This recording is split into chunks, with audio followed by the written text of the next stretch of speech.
details. And I think he really shows that at the end of the day, it's very much up to us as people, and we can all achieve success. We just need to follow the formula. The biggest value is really understanding, what motivates myself. What is it I need to do, what action I need to take. So for me, taking away some strategies that I can apply will be especially beneficial. I've been in business for about 8 months now, full time. So always looking to learn and add to my knowledge.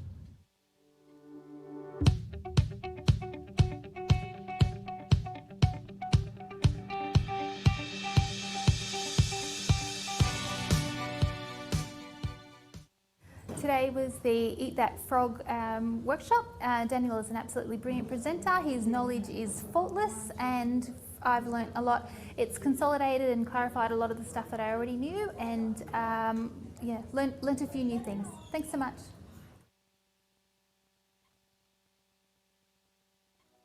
Hi, so my name is Micheál O'Keefe. I just attended Daniel Tolson's Perform at Your Best seminar. It's been a terrific 3 days. I've learned a lot of different things about myself, in particular to the stuff that actually holds me back.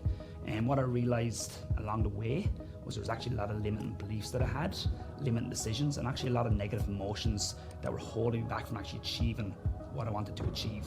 I had phenomenal success today. So I had a pine board, and what I did was I broke through all them fears. I just actually smashed through the whole thing, made a complete difference, and I realised that I'm in charge of the results that I want to get. So overall, it's been a phenomenal couple of days. I've really enjoyed it, and if you have the opportunity, you need to get here. This can make a severe difference to your life, whether it's your personal life, your business, or even your health. What it is just a toolkit to keep moving forward and actually get the best out of you so you can actually achieve your maximum potential.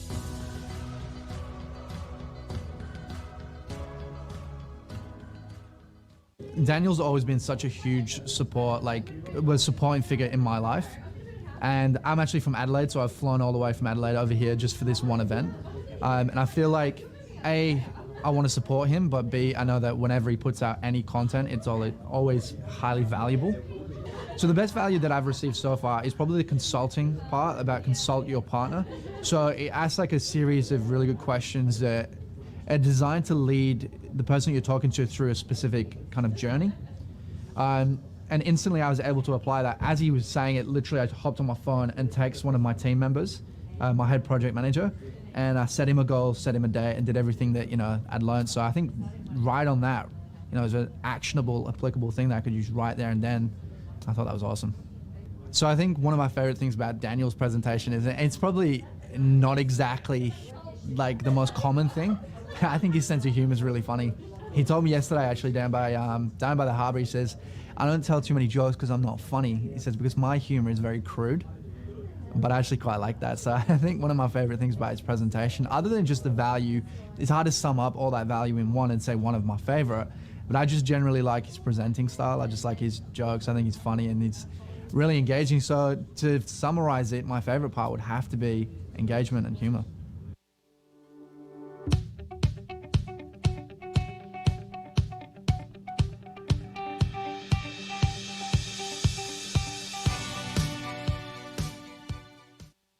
Thanks, Daniel, so much. Had a great time today, and just learning about time management, just knowing how to use my time at the fullest, knowing how I can implement certain actions to make my business grow. I've really learned how to take the cap off myself limiting self-beliefs, and today I just got so much out of believing in myself more and knowing the actions that I need to take to make my business really work. So thank you.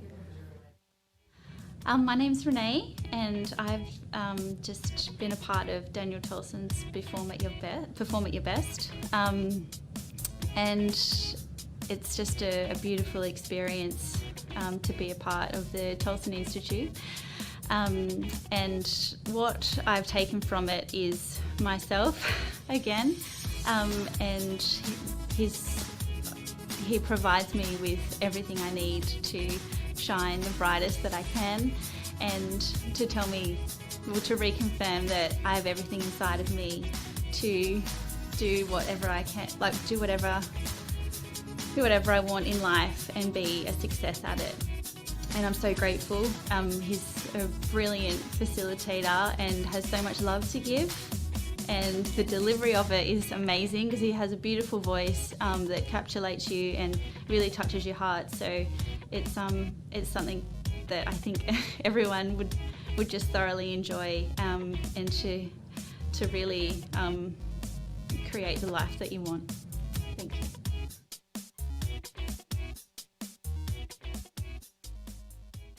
I've actually identified clear descriptors on what I need to focus on, because many times your thoughts are all over the place and you don't focus on any one particular thing. And this has given me a clear sort of a roadmap on what I need to focus on to get moving. His easygoing manner and calm and the way he projects himself into the room and to people, both collectively and individually. So that's what I find really entertaining about this training today.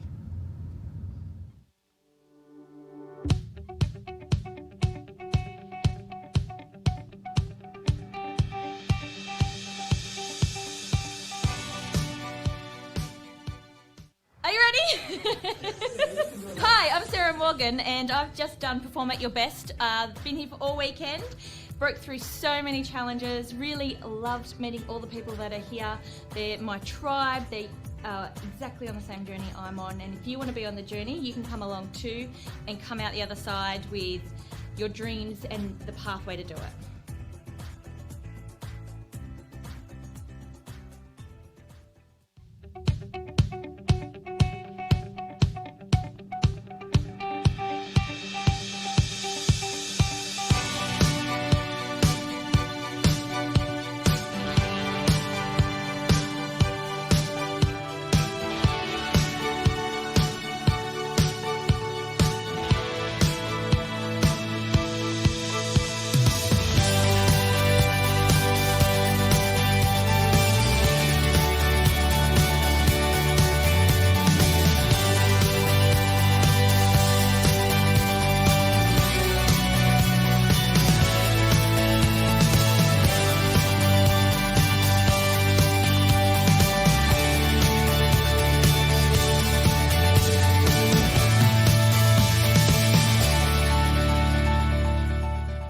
My main reason is about self-improvement.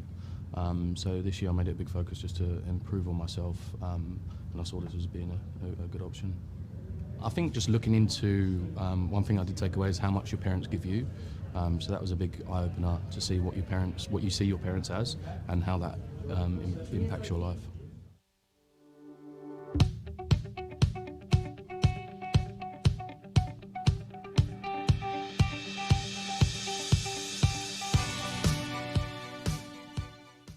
Hi, my name's Amanda and I'm at the Eat That Frog course with Daniel Tolson, and I have learned so much about myself and how to organise my life. So thank you, Daniel. Hi guys, my name is Vanita and I've just finished 3 days of Perform at Your Best with Daniel Tolson from the Tolson Institute. And I can't thank Daniel enough for accumulating the wisdom of thousands of years in this manual. If you're stuck anywhere in your life, if you're not happy in any area of life, get your ass here, you need to do this. Thank you.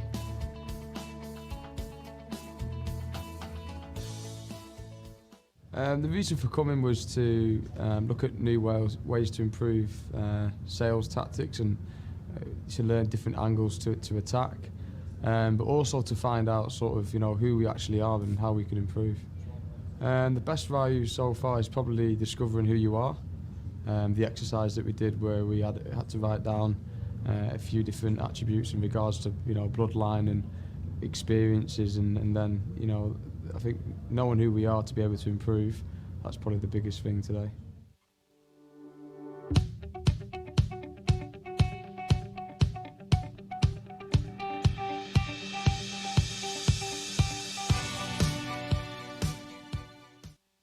Yeah, hi, I enjoyed the course today, and I think the most important thing is you need to know what your goals are focus on the main things and eliminate what you can or give it to other people to do. I knew that I could learn a lot. You always can learn from every interaction that you have, and Daniel Tolson is a great way to extend yourself and learn more and become better at what you do. Even the language that he uses and techniques that he's using, I can see how I can implement those into my business. So for me, it's just watching the master at work.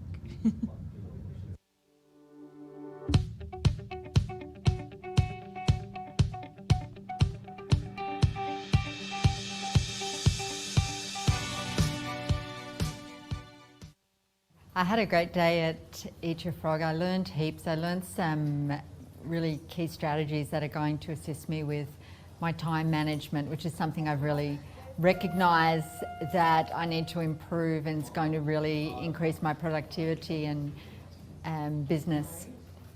I learned to prioritise, really get clear about the tasks that are important to me and to prioritise those in my day, to do more of the things that are going to assist me to be productive and to build my business and to make money, to do more of those things and to do less of other things that are not serving me in my business, to delegate those, to outsource those.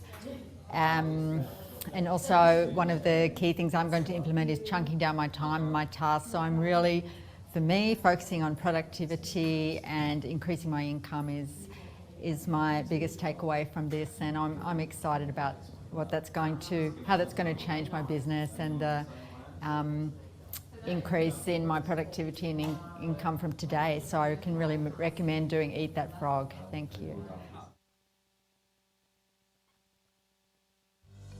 Stepping out of corporate into becoming an entrepreneur, this course has been amazing for me.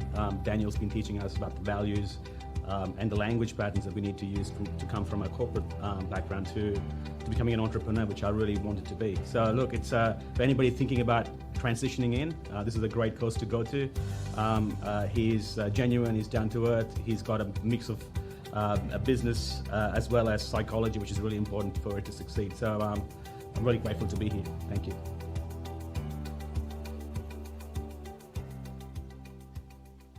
Since I first met Daniel 3 years ago, I've just had nothing but great communication with him. He's been really open and authentic and given a lot of value in every transaction we've had, whether it's a text or a call. So I trust Daniel, and I'm here today because I know that he's going to deliver the goods. Look, I think Daniel's advice around personal branding, his 7-step system, has been very insightful in terms of staying on brand 100%, developing your own brand, what that looks like. So providing guidelines and a really clear, practical process to build that. It's been very insightful and really given me a lot of ideas to go away and implement in my business. Yeah, Daniel loves to chat with everyone here. It's very open, it's very informal, friendly, fun. We're all having a great time, so yeah, thanks Daniel.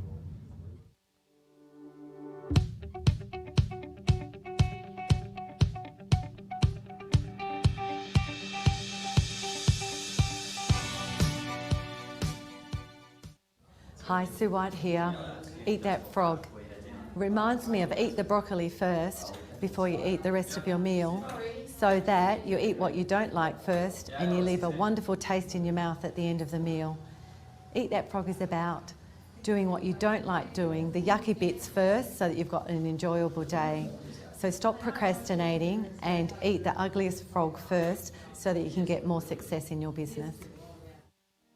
Hi, I'm Kylie DeBrias-Backer and I'm here at Perform at Your Best, and I have to tell you from the bottom of my heart that if you have ever wanted more, wondered why you can't have, or thought negative thoughts, not liked what you've seen in the mirror, you have to come and do this course. It will change the way you think and feel about yourself and open up a whole new world of opportunities. Come.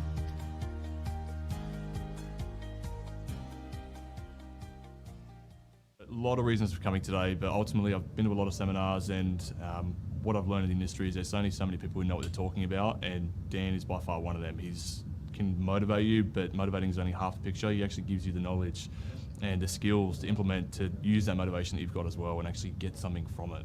Every time I see him, I leave with new information, inspiration, knowledge, and things to actually implement that will make a difference, not only personally, but my family, for my business, everything, man. So far, I don't know what it's called, but just getting crystal clear on the image you want to convey and the personal brand that you are. Just doing the exercise and going through the questions. For me, I know exactly how I want to come across, who I want to be, and how to live in alignment with my values. And I can develop my business around me. It's trying to develop myself around my business, which just never seems to work long term. So definitely that. I love that exercise. Dan's phenomenal at what he does. So being as good as you are, as Dan is, you attract people who are also good. And the environment's pretty cool. Like, I've had a lot of good chats with people who have, told me stuff already as well. And I'm a big believer in being in an environment that makes you grow and gets you out of your comfort zone. And Dan creates that. He makes you grow. He teaches you. He lifts you up. And then there's the people to help back that up too. So definitely the people, the environment, and the atmosphere he creates.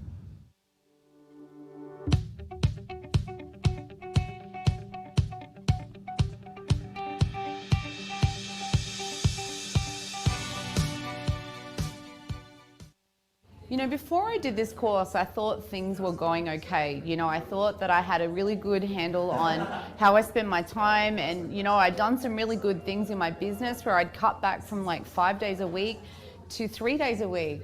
But during this course today, I really discovered how to actually eat a frog, tackle that one big thing that requires your attention and get it over with. And what that really looked like on the court for me was I actually had 2 days of my time that I actually were totally unstructured. So I learned some new strategies on how to improve my productivity, how to 10x my results, and how to make the difference that I want to actually make. And one other thing is I actually was able to free up around 15 hours of time a week that I was spending on things like tidying my house and doing the dishes and doing the washing. And it's like, I don't even have time to actually run my business, but I've got time for all of that. It's totally crazy. So look, I got a lot out of today. In fact, I got more than I actually thought I would get. And meeting this community, I mean, seriously, you got to get into rooms and network with people that are like-minded, that are on your same path, and that they're going to hold you accountable. So look, thank you, Daniel Tolson. I'm just forever grateful for the contribution you've made to my life, and I really value our friendship, and I can't wait to continue on this journey with you and discover more. Hi, this is Ramandeep Kaur. I'm here to attend Daniel's session, Perform at Your Best. And before coming here, I was projecting myself as a butterfly who wanna fly, but her legs were bound with a big stone, and that big stone was negative emotions and some beliefs which were not letting me to fly. But after attending these sessions, I'm feeling so much lighter, and I have already broke up all my beliefs, my negative emotions, and I'm feeling so much light now. And I can't see, when I see at the back, I can't see that big stone, and I'm ready to fly with all those colors.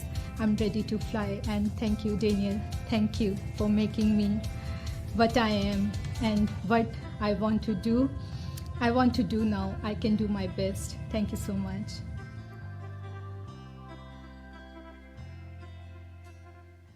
The presentation, Daniel's very engaging. I love the case studies and stories that he tells.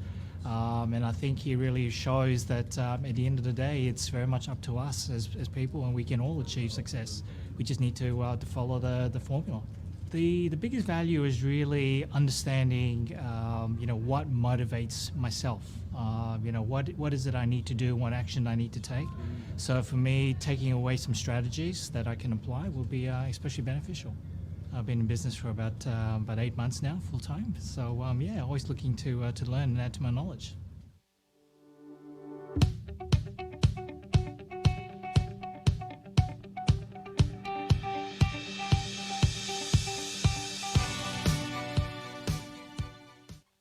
Today was the Eat That Frog workshop. Daniel is an absolutely brilliant presenter. His knowledge is faultless, and I've learnt a lot. It's consolidated and clarified a lot of the stuff that I already knew, and learnt a few new things. Thanks so much.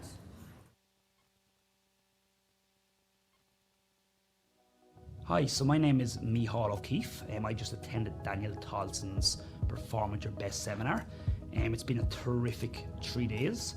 I've learned a lot of different things about myself, in particular to the stuff that actually holds me back. And what I realised along the way was there was actually a lot of limiting beliefs that I had, limiting decisions, and actually a lot of negative emotions that were holding me back from actually achieving what I wanted to achieve. I had phenomenal success today. So I had a pine board, and what I did was I broke through all them fears. I just actually smashed through the whole thing, made a complete difference, and I realised that I'm in charge of the results that I want to get. So overall, it's been a phenomenal couple of days. I've really enjoyed it, and if you have the opportunity, you need to get here. This can make a severe difference to your life, whether it's your personal life, your business, or even your health. What it is just a toolkit to keep moving forward and actually get the best out of you so you can actually achieve your maximum potential.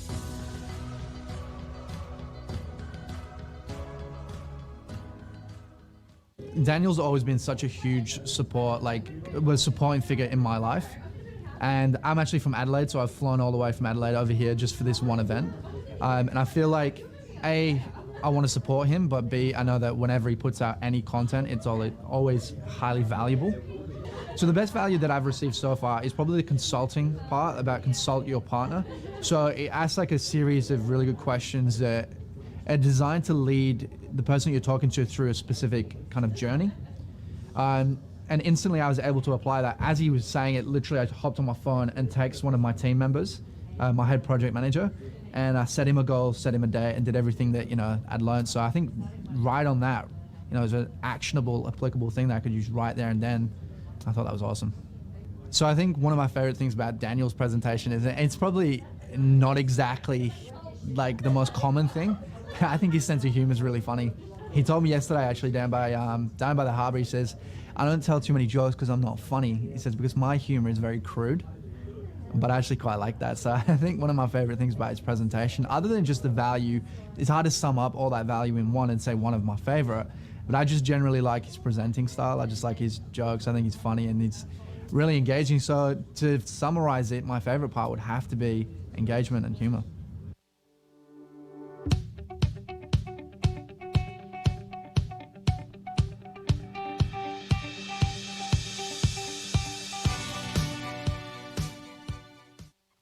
Thanks, Daniel, so much. Had a great time today, and just learning about time management, just knowing how to use my time at the fullest, knowing how I can implement certain actions to make my business grow. I've really learned how to take the cap off my limiting self-beliefs, and today I just got so much out of believing in myself more and knowing the actions that I need to take to make my business really work. So thank you. My name's Renee, and I've just been a part of Daniel Tolson's Perform at Your Best, and it's just a beautiful experience to be a part of the Tolson Institute. And what I've taken from it is myself again, and he provides me with everything I need to shine the brightest that I can, and to tell me, to reconfirm that I have everything inside of me to do whatever I can, do whatever I want in life and be a success at it. And I'm so grateful. He's a brilliant facilitator and has so much love to give, and the delivery of it is amazing because he has a beautiful voice that encapsulates you and really touches your heart. So it's something that I think everyone would just thoroughly enjoy, and to really create the life that you want. Thank you.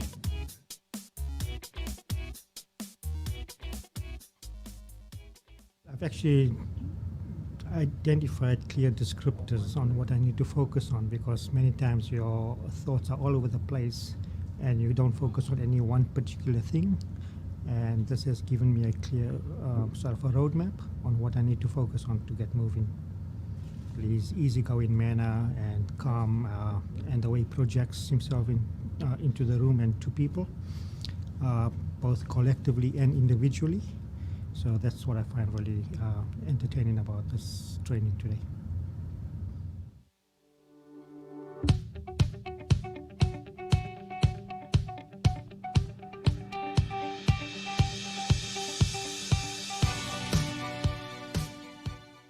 Are you ready?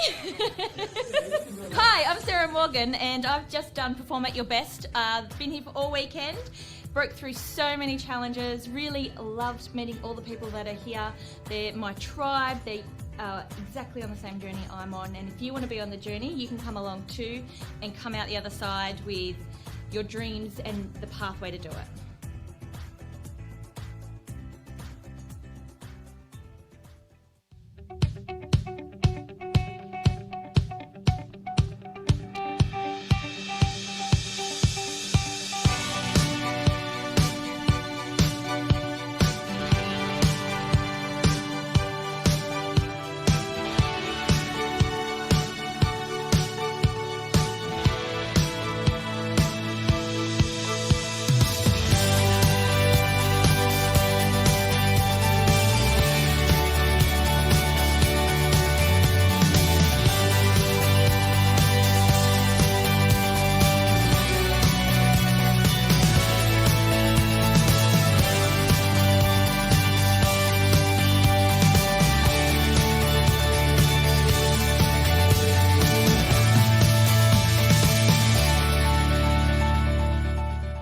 My main reason is about self-improvement. So this year I made it a big focus just to improve on myself, and I saw this as being a good option. I think just looking into, one thing I did take away is how much your parents give you. So that was a big eye-opener to see what you see your parents as, and how that impacts your life.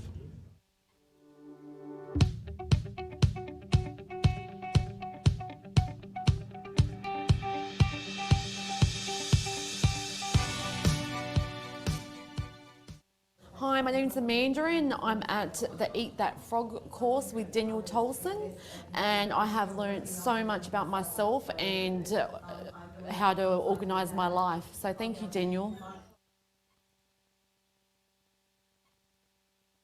Hi guys, my name is Vanita and I've just finished 3 days of Perform at Your Best with Daniel Tolson from the Tolson Institute. And I can't thank Daniel enough for accumulating the wisdom of thousands of years in this manual. If you're stuck anywhere in your life, if you're not happy in any area of life, get your ass here, you need to do this. Thank you.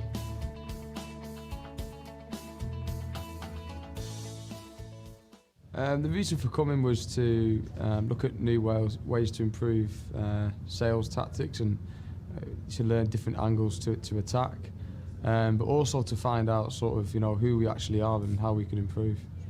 The best value so far is probably discovering who you are.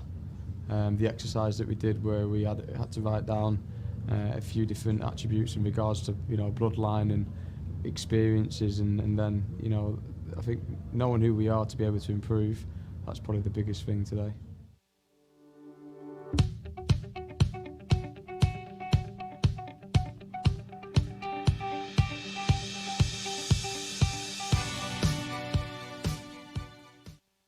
Yeah, hi, I enjoyed the course today, and I think the most important thing is you need to know what your goals are, focus on the main things and eliminate what you can or give it to other people to do. I knew that I could learn a lot. You always can learn from every interaction that you have, and Daniel Tolson is a great way to extend yourself and learn more and become better at what you do. Even the language that he uses and techniques that he's using, I can see how I can implement those into my business. So for me, it's just watching the master at work.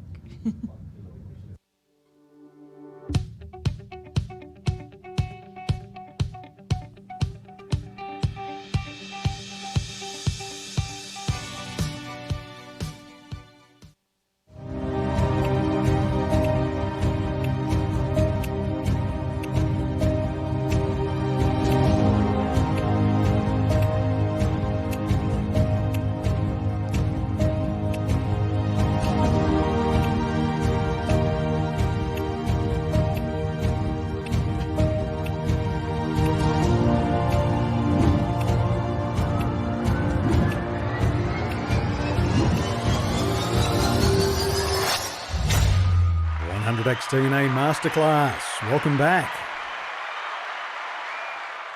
Welcome back to session number 3. Great to see you there. Session number 3 is going from 2:30 p.m. until 4 p.m. Now, what I have this afternoon is I've brought back one of our successful students. And as I mentioned before, your job is to get from the back of the room to the front of the room and to become a leader as fast as you can. Now, our guest speaker this afternoon, he did just that. He went from the back of the room to the front of the room, has launched his own entrepreneurial venture, and he's making a ton of sales for the people that he works with. And today, Mex is coming back to talk to you about the importance of mindset. So when you're ready, please type in Mex into the chat box. Please drop some flames, put some heat, put some fire in the chat box. And welcome back, Mex Wong. Welcome. Hello, Daniel. Okay, happy to be here. Hey, my man. Great to see you there. Looking good, looking good. Well, thank you for joining us. It's been a couple of years now since you were at 100X DNA Masterclass. And before we met, what was the goal that you had? What were you working towards before you joined the Masterclass? Yeah, before that, I was actually in a transition period where I transitioned from starting a business to a sales professional. Because over the past years, I have been trying to start a business, but I failed a lot. Okay. And that time I was actually in about 50K in debts and I do not know what I need to do. So because I didn't finish my university, I thought I was very pro. I can start a business and become very successful. Okay, somebody sell me that dream, right? So I quit the college. And it didn't really work well for me. So the time I was thinking that I do not know any things that I can do. So I venture into the only things that people say, if you cannot study, then you go and do it, which is sales, right? Okay. That's what happened to me when I dropped out of school at 17. I got into sales. Yeah. So, but when I was first starting in sales, I was very struggling because first of all, I'm not the kind of person who likes to talk in front of people. I'm not an extrovert, right? I don't really have a lot of friends during my younger days. So you can say that I'm the kind of person who is very invincible in front of others. So suddenly wanted to go into a career that really needs to meet people, that really needs to talk to people. It is extremely challenging for me and it's very uncomfortable.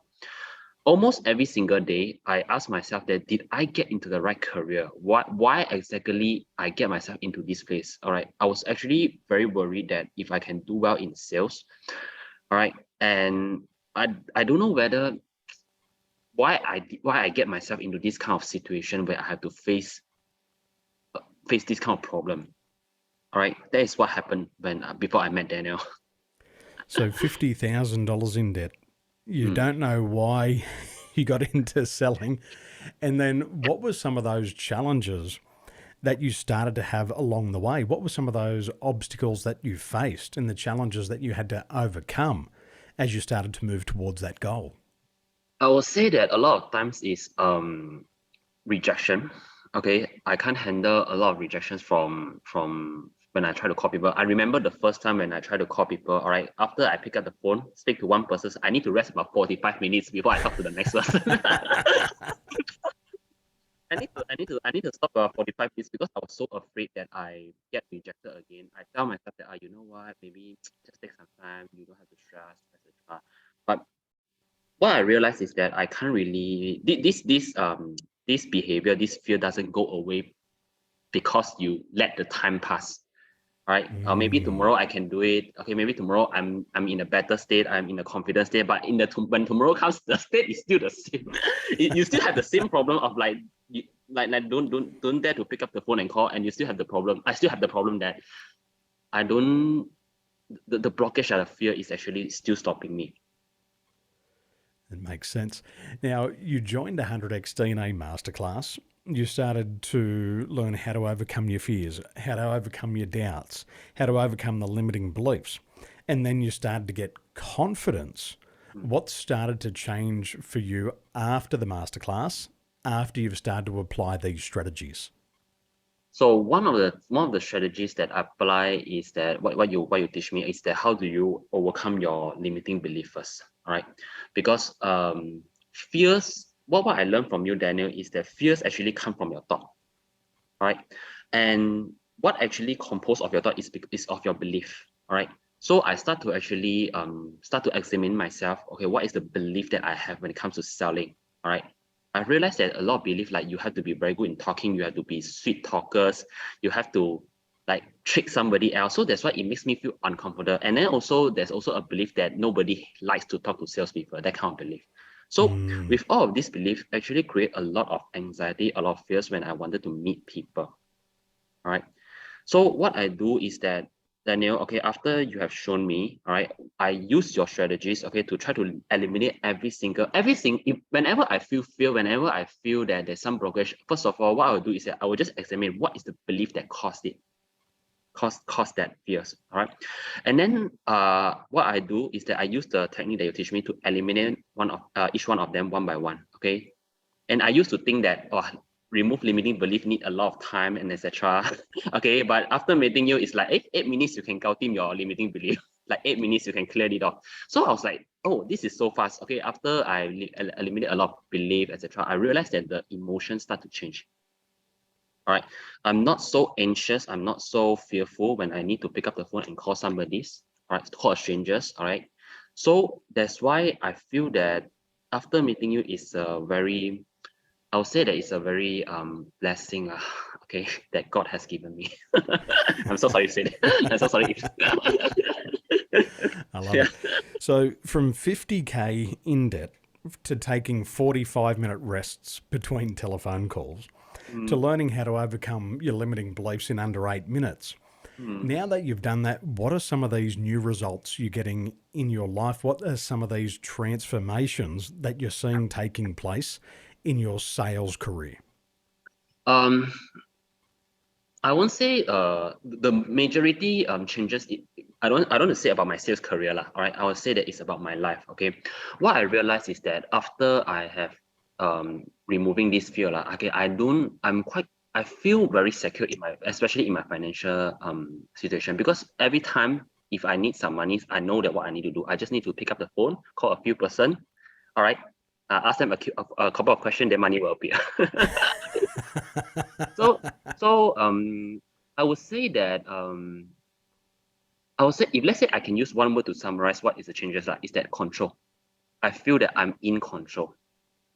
All right. When it comes to finance, when it comes to relationship, I feel that I'm in control. It's not like you are born with this and then you cannot do it, but I feel like I have a lot of power to control. Okay, to see what exactly that I want in my life. Wow. Yeah, control. Wow. Let me repeat this, ladies and gentlemen. From 50,000 in debt to taking 45-minute rests between sales calls, overcoming these limiting beliefs that no one wants to talk to a salesperson, to now feeling financially secure and in control of his finances and relationships. Mex, that's incredible. And congratulations, my friend. That's awesome. Thank you. Cool. So, ladies and gentlemen, it can be done, and all you've got to do is do what successful people do, like Mex, and you're going to get the exact same results. So, Mex, thank you so much for being here and sharing your insights. Thank you, my friend. Awesome. Are you ready to learn what Mex learned? Are you ready to do that, ladies and gentlemen? Well, we're going to learn that in this session. So, welcome back. I hope your bellies are full. Now, I was having a look through my calendar the other day, and I was in Hawaii on the 19th of September, 2015. Has anybody been to Hawaii before? Raise the hands. Who's been to Hawaii? Well, I went to Hawaii on a mastermind, and that's what I was doing in Hawaii. So I want to tell you the backstory of what took me there. In 2009, I was living in Dubai. I had a corporate career and I was a leader. And I set a new goal because I wanted to take my life in a new direction. And my goal was to start a business, and I wanted to impact lives. But unfortunately, 5 years later, I still had not achieved the result that I wanted. I hadn't created financial stability. In fact, I'd actually been losing money. And I didn't like that feeling of losing my financial stability. And I was incredibly frustrated because there was people less experienced than me, making more money than me, and they were doing it faster. Has anything like that happened to you before? It hurts. Now, one day my mum stopped me and she said, Daniel, why is it that everybody comes to you for help, but you won't ask for help yourself? Has your mum said something like that to you before?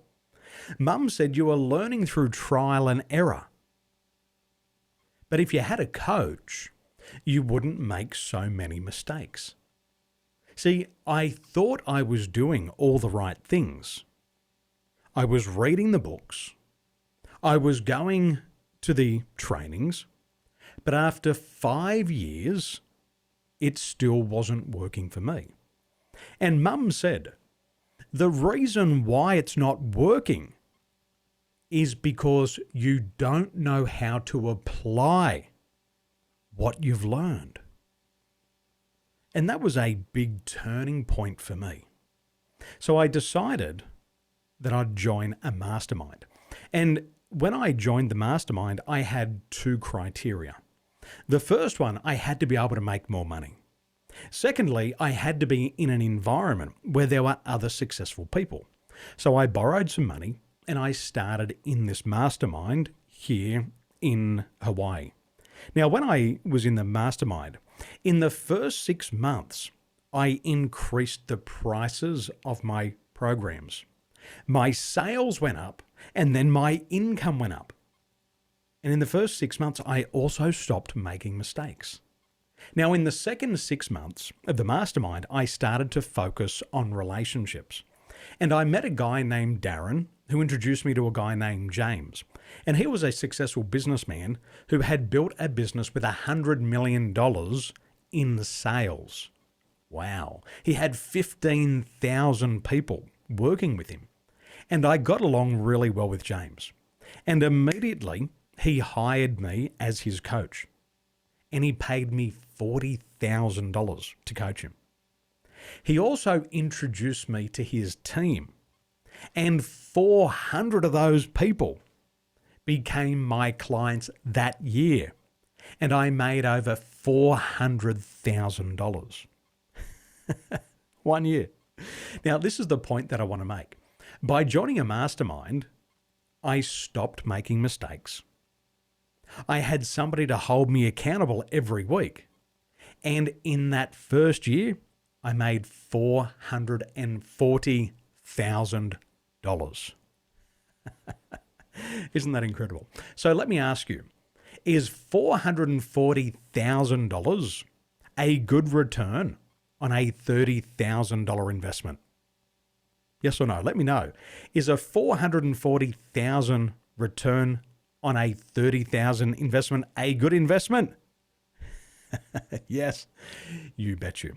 So, welcome to session number 3. Very excited for you to be here in session number 3. Now, do you know somebody who compares themselves to other people? Do you know somebody who compares themselves to other people? Yes, excellent. Do you know people who don't think they're good enough?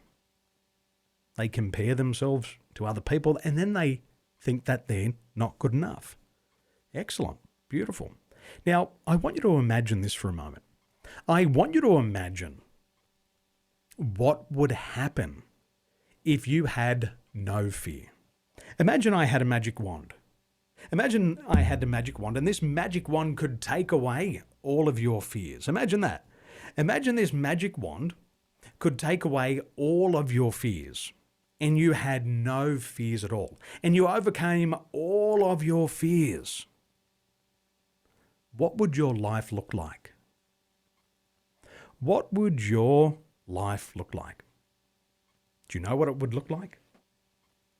If we could wave that magic wand and we could remove all of those fears, it'd be beautiful. Peace like God.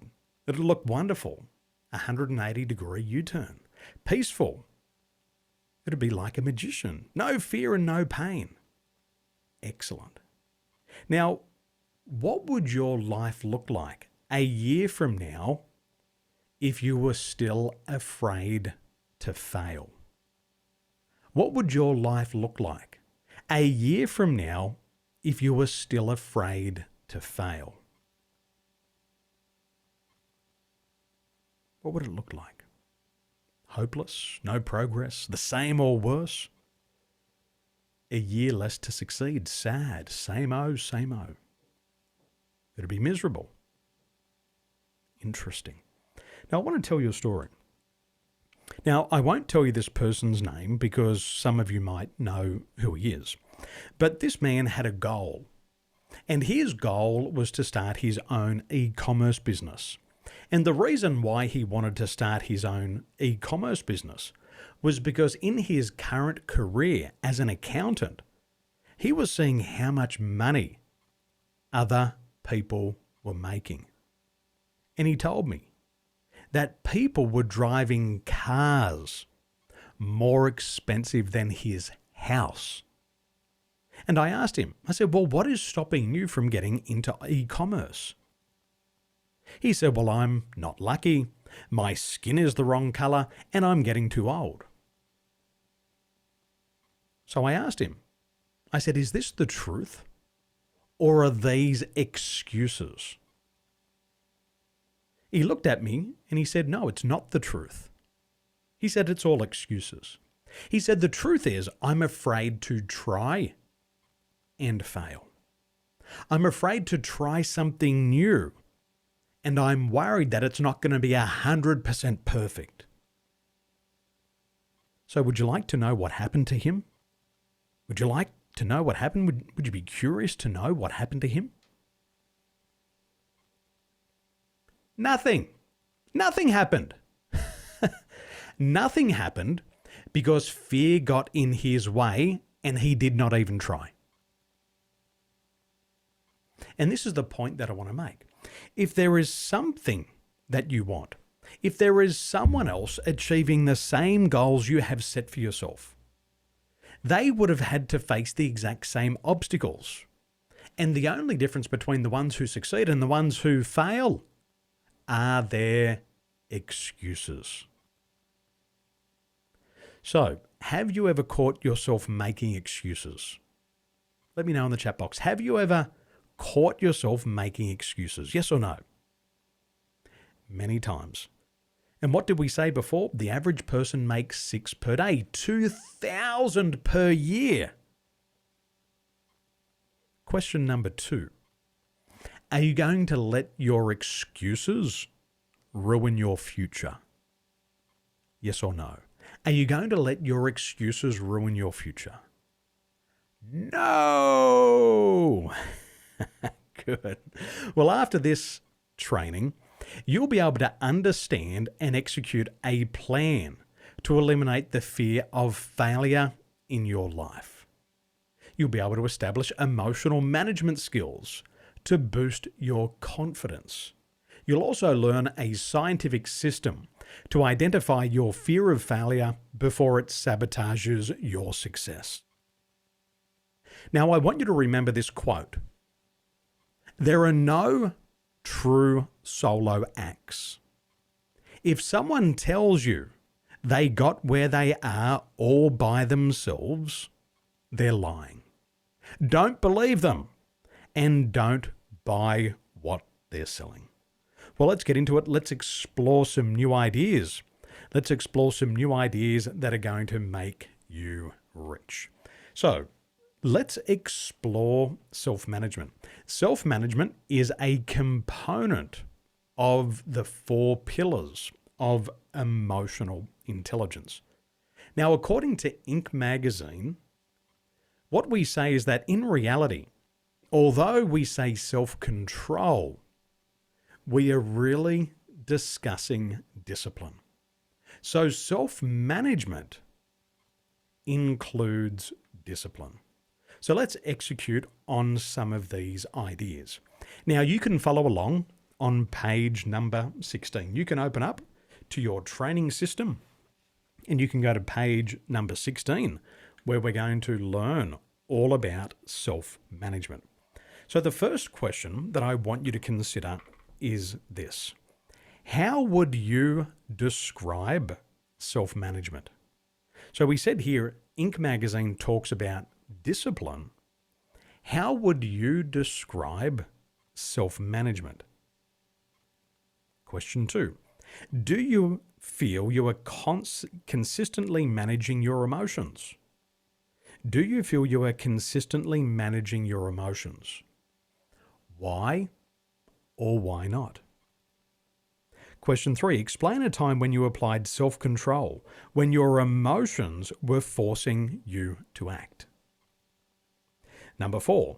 Explain a time when you had an emotional hijack and you acted before you were thinking.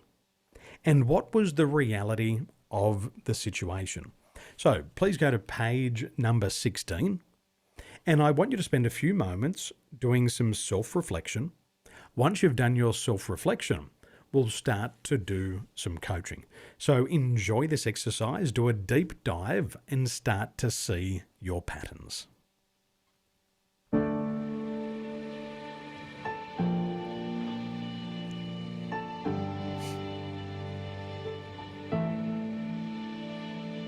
Far in the distance, there's a promise. It seems far in the distance. I put it on the altar, though it was mine. I put it on the altar. There's a greater city we have not seen. We're all waiting in the in-between. We're all seeking a homeland. We're all seeking a homeland. We're all seeking a homeland. We're all seeking a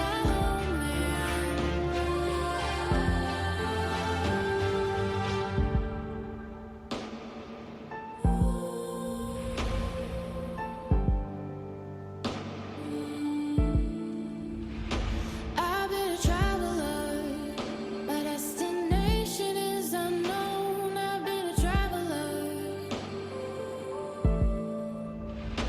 I've been a foreigner with no place to call my own. I've been a foreigner. There's a greater city we have not seen. We're all waiting in the in-between. We're all seeking a homeland.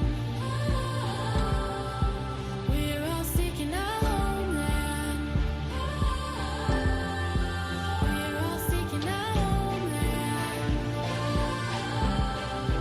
We're all seeking a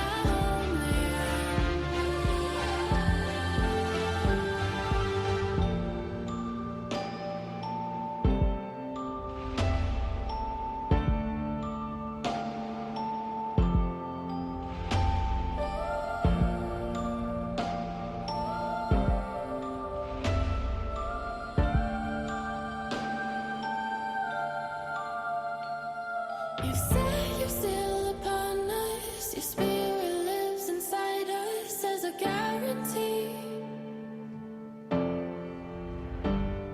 Your Let's do some more learnings. Okay, Monera. What happens when we take the risk and lose all the money you have and you can't restart? Great question. So Monera, let me ask you a question. I want you to type up in the chat box. Are you ready? So Monera, I have a bottle of water here. Now, if I drink all of my water and the cup's empty, what do I do, Monera?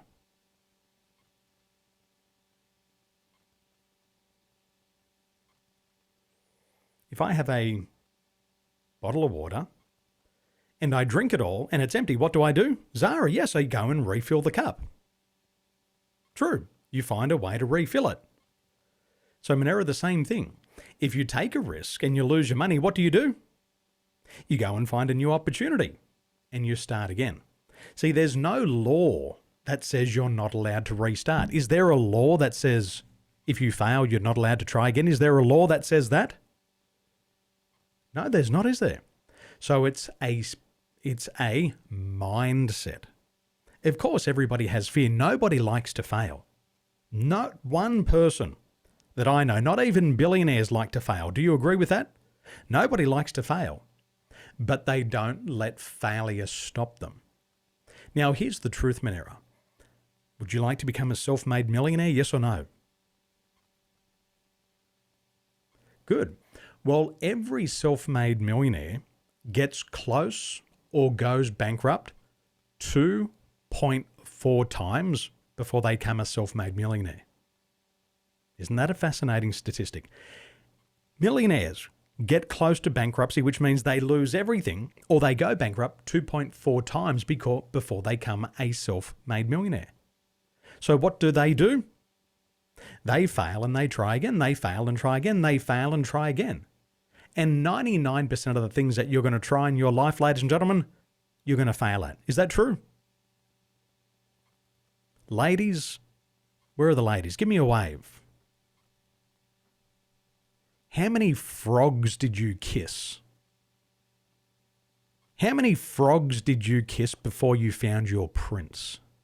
How many bad dates did you go on before you found your one and only? See, life is like a game of snakes and ladders. You're going to climb a lot of ladders and you're going to slide down a lot of snakes. Life is like a game of Monopoly. Sometimes you win, sometimes you lose. Sometimes you lose all your money, but you keep going around and around and around. Is that true, ladies and gentlemen? It's all in the mind. So this is a mind game, and we're going to prepare our minds. Does that make sense, Monera? So your job is to shift your mindset. Your job is to shift your mindset and go and look for another opportunity, because opportunities are like water. There's water everywhere on this planet. There's opportunities everywhere on this planet. And statistically, for everybody in this room today, you were presented with 4 $1 million opportunities every year. Statistically, you were presented with 4 $1 million opportunities every year. Why aren't you a millionaire? Because fears, doubts, and limiting beliefs get in your way. Oh, I failed once, I'm going to lose my money again. I've got no money, I can't begin. It's all the mindset. And if you don't take the opportunities, somebody else reaches out and grabs it. I'll give you a perfect example. I was in real estate, and I was driving home one day, and my boss said to me, Daniel, if you ever intuitively feel that there's a house for sale on the street, stop and knock on the doors. Because what will happen is if you listen to your intuition, you'll never make a mistake if you listen to your intuition. So I was leaving the office one night. It was 6:30. It was raining. It was cold. I was running late and I just wanted to get home because I was hungry. Has anybody else felt like that before? And so I'm driving down the street and I saw another real estate agent's car on the street. And I thought to myself, somebody must be selling here. Somebody must be selling. My intuition was saying, Daniel, there's a house for sale here. Now, the commission was worth about $20,000 in that area.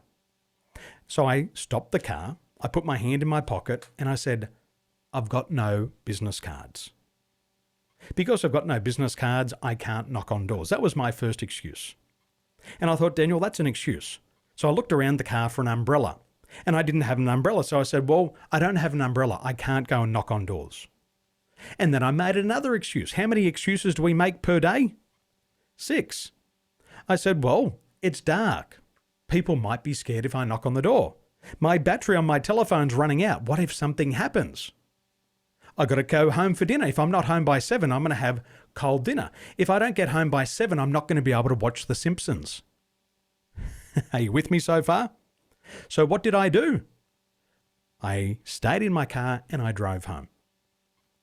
3 days later, I drove back and there's a for sale sign right out the front of the house that I was going to go and knock on their door.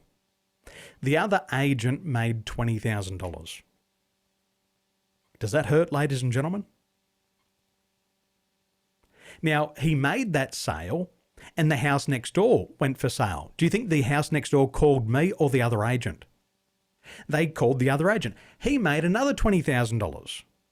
The house across the street sold. Who did they call? They didn't call Ghostbusters. They didn't call me. They called the other agent. He made $60,000.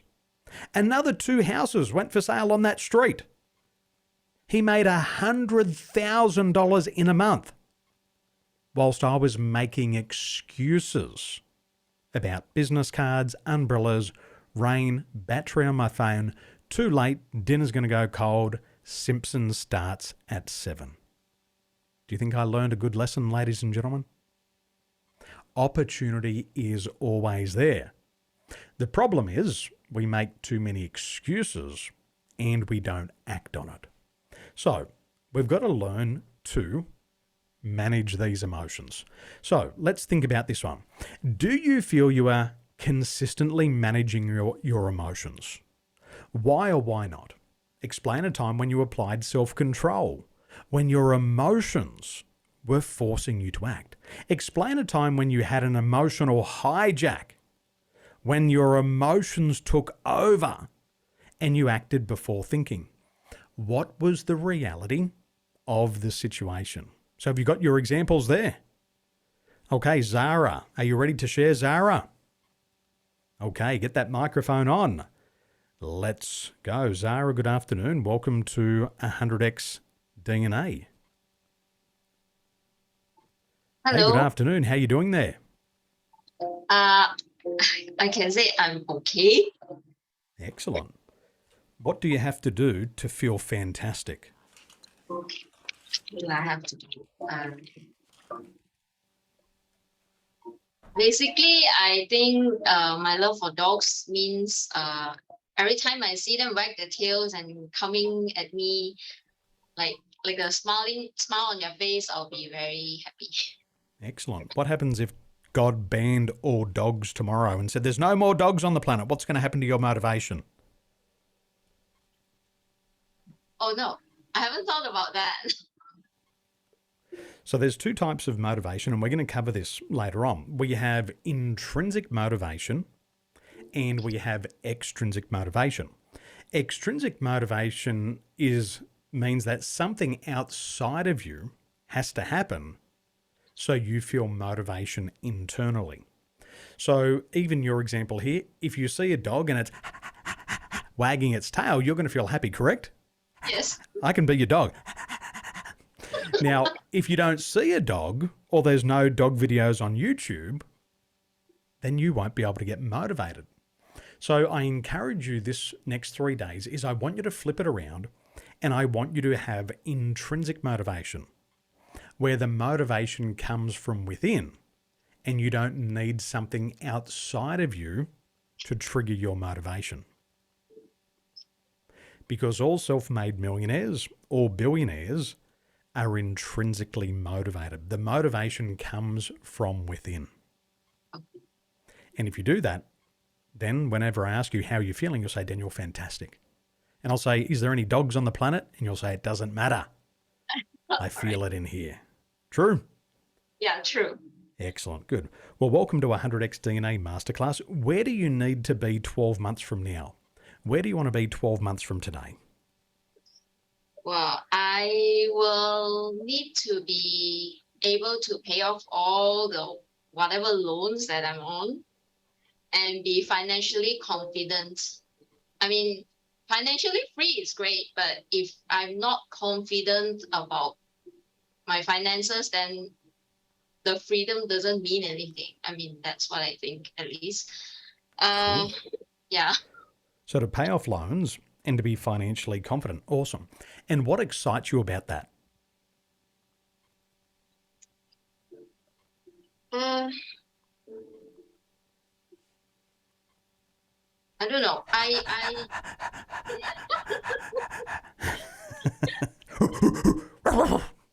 Oh! What excites you about paying off the loans and being financially confident? Well, actually, I have a bigger dream. that is to create a sanctuary for those in need. But right now, I'm not in any financial status to do any of that. So, Let me ask you a question. yeah, How much does God charge for happiness these days? none. So why even bring money into the equation? Because you just made it sound like you need money to be happy. Is that the truth? Do you need money to be happy? Or is happiness your birthright? Yeah, got me thinking that. Is happiness your birthright? Happiness is my birthright. Is there a special type of happiness police in Malaysia that says you're not allowed to be happy? No. Is there anybody coming around on your door and knocking on it and saying, this is the fun police, there will be no happiness in here today? No. Is there any dog coming around saying you're not allowed to be happy? Yes or no? No. Good. So this is a great lesson for all of us. What we heard Zara here, we heard her tie in finances and happiness together. Because she doesn't have the money she wants, she can't be happy. But these are two separate things. And happiness is your birthright. I used to live with a billionaire, Zara. Did you know that? I lived with a billionaire. And I said to him one day, I said, let me ask you a question. I said, why are you so happy? He said, Daniel, it's not because I've got $1 billion. He says, that doesn't bring you happiness. And I said, well, why are you so happy? He said, Daniel, when I grew up in the block. And where I grew up, everybody was broke. We lived in government houses. My parents were alcoholics, and I used to sleep on the floor. There was no money. There was no silver spoon in my mouth. He said, but Daniel, when I had nothing, I was happy. And he said, today I've got everything, and I'm still happy. And he said, I want to give you a lesson of successful people. And he said, if you can't be happy with a lollipop, you won't be happy with a yacht. And I went, what? He said, if you can't be happy with a lollipop, you won't be happy with a yacht. And I said, give me another example. And he said, Daniel, if you can't be happy with $1, you'll never be happy with 1 billion of them. So the goal is to be happy. Does it make sense, Sarah? Yes. Good. What does that mean to you? Let me hear it in your words. That means if I am not happy with myself or anything that I can see or around me, I can't be happy even if I am a millionaire or a billionaire or whatever I achieved. Correct. Absolutely 100%. And nobody starts out with money. 99.99% of the world start out broke and they gain money over time. And if you're happy today when you have nothing, you'll still be happy when you've got everything. And happiness is the goal. So let me ask you, you pay off your loans, you're financially confident. What excites you about that? Well, I can finally be doing what I want to do. To buy the things I want to buy, to go where I want to go, to spend time with my husband, to spend time with my boys. Yeah, I think that's basically it. So does that sound like freedom? Does it sound like choice? Does it sound like you're in control of your own life rather than something else controlling you? Is that what it sounds like? Yeah, it is. Excellent. Excellent. Good. So 12 months from now, you want to pay off the loan, financially confident. And what excites you is it's that freedom. You've got choice. You're in control of your life. Would that be fair to say? Yes. Excellent. Wonderful. Now, in relation to paying off your loans, where are you starting from? How much debt do you have to clear? Where are you starting from? That's going to be like a few 100,000. Cool. So you're starting with a few 100,000. Beautiful. Excellent. Good. So let's now have a look at self-management. So how would you describe self-management? How would you describe that in your words? Self-management. To manage how I spend my time, doing anything or thinking about anything. Oh, I mean, that's as far as I understand. Okay, excellent. And do you feel you are consistently managing your emotions? Why or why not? Definitely not.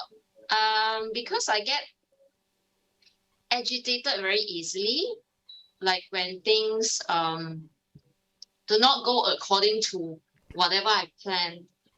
I mean, I understand the theoretical part of it that nothing ever goes according to plan because nothing is perfect. But somehow I'm also a perfectionist, and I keep thinking that everything has to be step one, step two, step three, and when it doesn't go that way, I get like so agitated, and then I cannot think about anything.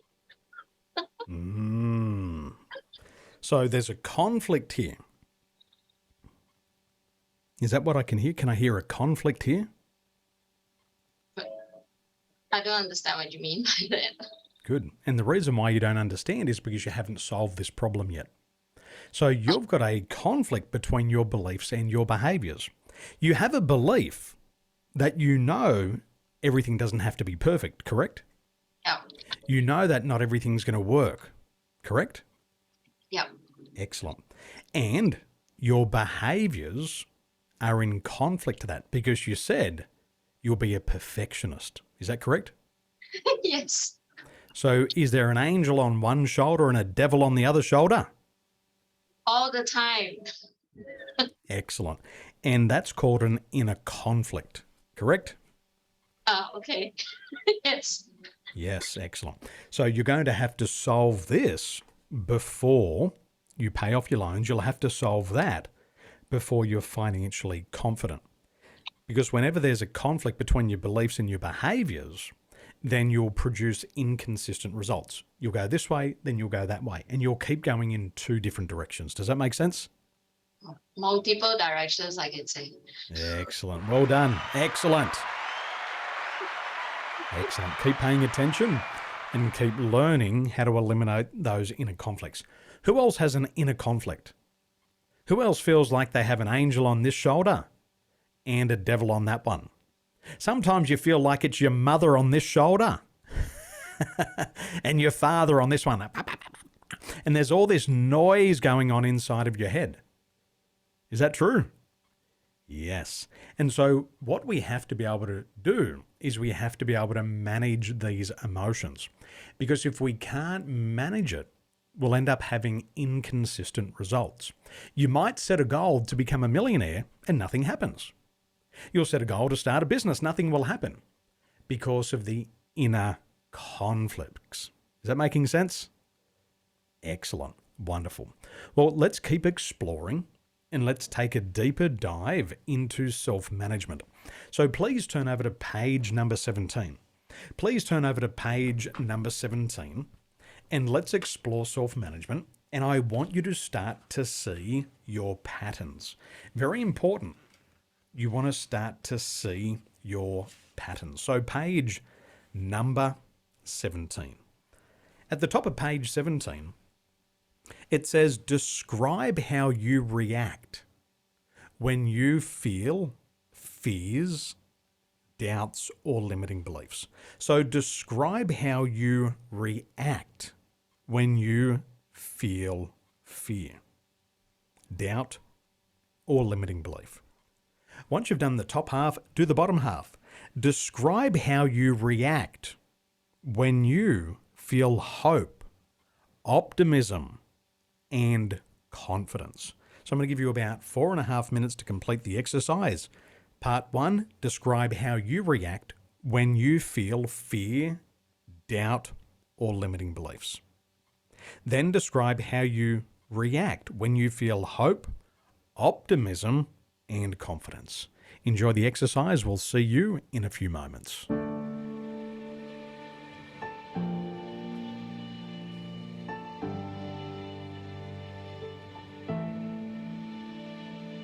Far in the distance, there's a promise. It seems far in the distance. I put it on the altar, though it was mine. I put it on the altar. There's a greater city we have not seen. We're all waiting in the in-between. We're all seeking our homeland. We're all seeking our homeland. We're all seeking our homeland. We're all seeking our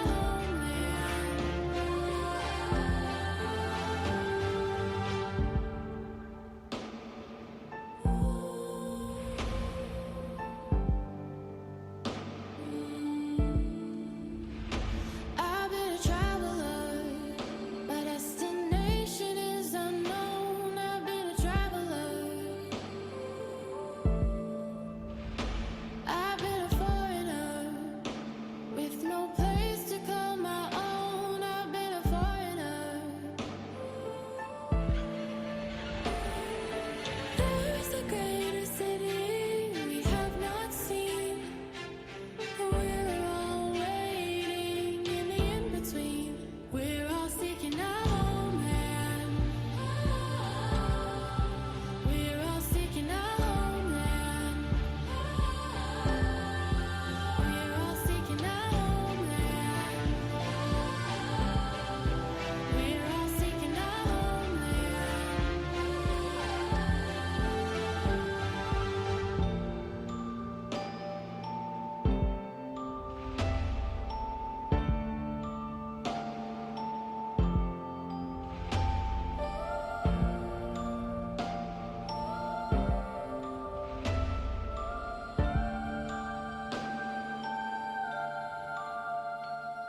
You say you're still upon us. Your spirit lives inside us as a guarantee. Your presence is the promise until we meet the fullness of eternity. We're all seeking our homeland, homeland, homeland, homeland,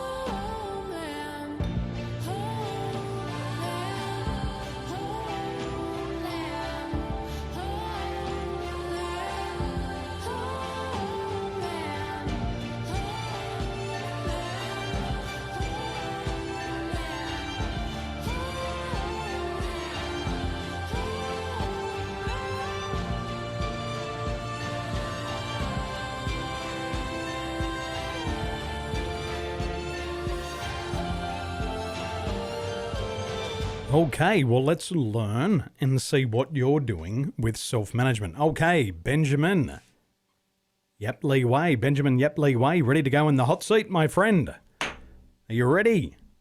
Okay, my friend. Good afternoon. How you doing there? I'm doing fine.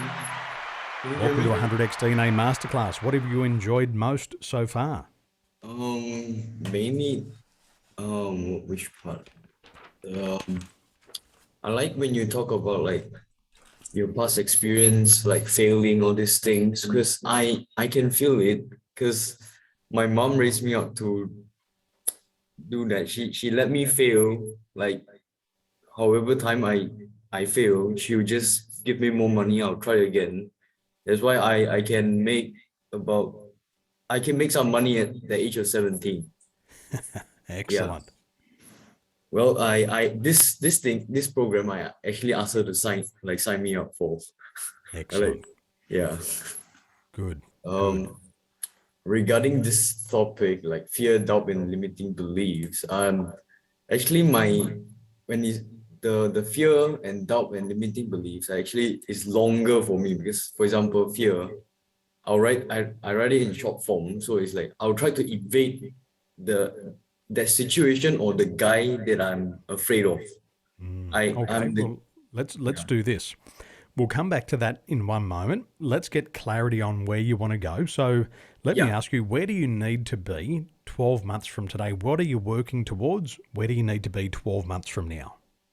I hope to 12 months. I hope to achieve maybe 50,000 Malaysian ringgit in I would say sales.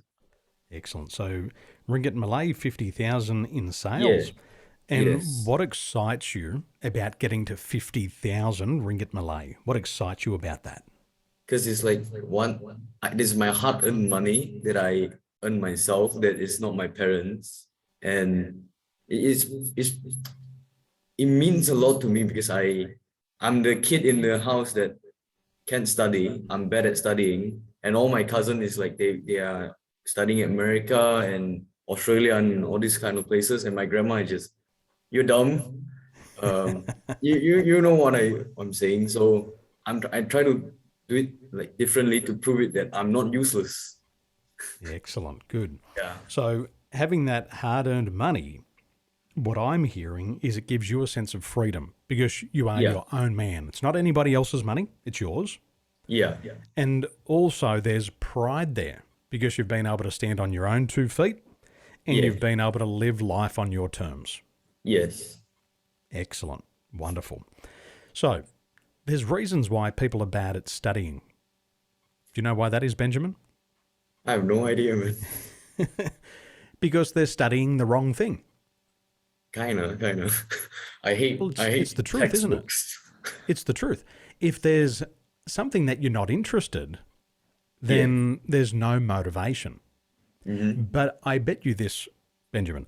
I bet if there was something that you loved to do, you would stay up all night learning about it.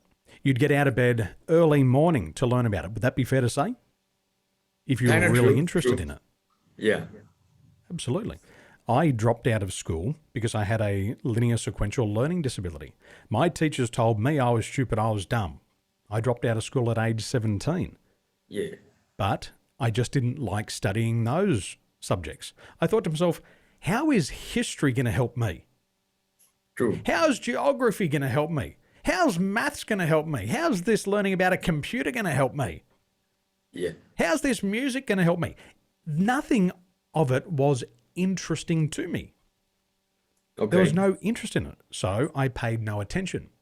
But once I discovered coaching, once I discovered hypnosis, once I discovered NLP, I have been studying this subject non-stop for 15 years. I see. I'll stay up late, I'll get up early morning because I love it. Does that make sense? Yeah, I understand. And I bet the same is true for everybody here today. If you're not interested in it, then you'll put no energy into it. Yes. And so we've got to be very careful with what we say. Because remember, our words program our body. And if we say, I'm bad at studying, what will happen is even when we find something that we want to study, we'll convince ourselves that we're not good at it. So the rule is, Benjamin, never say anything unless you want it to come true. Yeah. That's okay. the rule. That's the rule for all of us moving forward. If you want something, speak it into reality. If you don't want something, zip your mouth. Because the moment you start to say, I can't do that, I can't have this, it's not going to work for me, it's going to work for everybody else, then that becomes our reality. Does it make sense? Yeah. Excellent. So the goal, 12 months from today, 50,000 in sales. What excites you about this? It's your own hard-earned money. Yes. Freedom, pride. Now, in relation to the 50,000, where are you currently starting from? What's the starting point? Are you at 1,000, 10,000, 20,000? Where are you starting from? Okay, so I got in because it's related to my family. We partner with our close friend. We actually launched our own cryptocurrency, which is listed on the world's 20th trading platform, L Bank. It's currently traded there, and each per unit price is RM 1.96 now. And I'm holding 25,000 ringgit as my personal holdings, but that's excluded from the 50K. The 50K I'll do from, they offer me a job of technical assistant, but it's technically I'm taking 5 to 10% commission per, like, for example, the guy bought like 8K ringgit of the token. I'll get 10% or 5% from that. Okay. And main thing I struggle with is actually communicating with people, because I've met people that because of my age, I'm so young. Like the guy just direct me to the older guy to me, and the guy just ended up like, he's like, what is this boy doing here? I'm not gonna trust him. The kind of feeling I'm having back there. Let's say, ladies and gentlemen, where are all the uncles and aunties there? Where are all the uncles and aunties? Let me ask you a question. If you are having a heart attack on the side of the street and a teenager came along and started to do CPR, would you say, stop doing that? You're too young to save my life. Would you say that? Would you say you're too young to save my life? No. Okay, imagine you've had a heart attack. You're a teenager. You've had a heart attack and an 80-year-old stops and starts to give you CPR to save your life. And would you look up and say to them, you're too old to save my life. Piss off. Would you say piss off? Yes or no? We know, man, I'm gonna die. Yeah, you wouldn't care, would you? So Yeah. the person who makes the biggest deal about age is ourself. Okay. It's true, isn't it? Like, you don't care if somebody's going to save your life. I don't care if you're 15, 55, 95. Yeah. Save my life. So Yes, let's not true. make a big deal of our age, because I used to do this. And the excuse was I'm too young. And then when I got older, you know what the other excuse was, Benjamin? I'm too old. And we just go from one excuse to the next. Okay, so let's have a look here. Describe how you react when you feel fear, doubt, or limiting beliefs.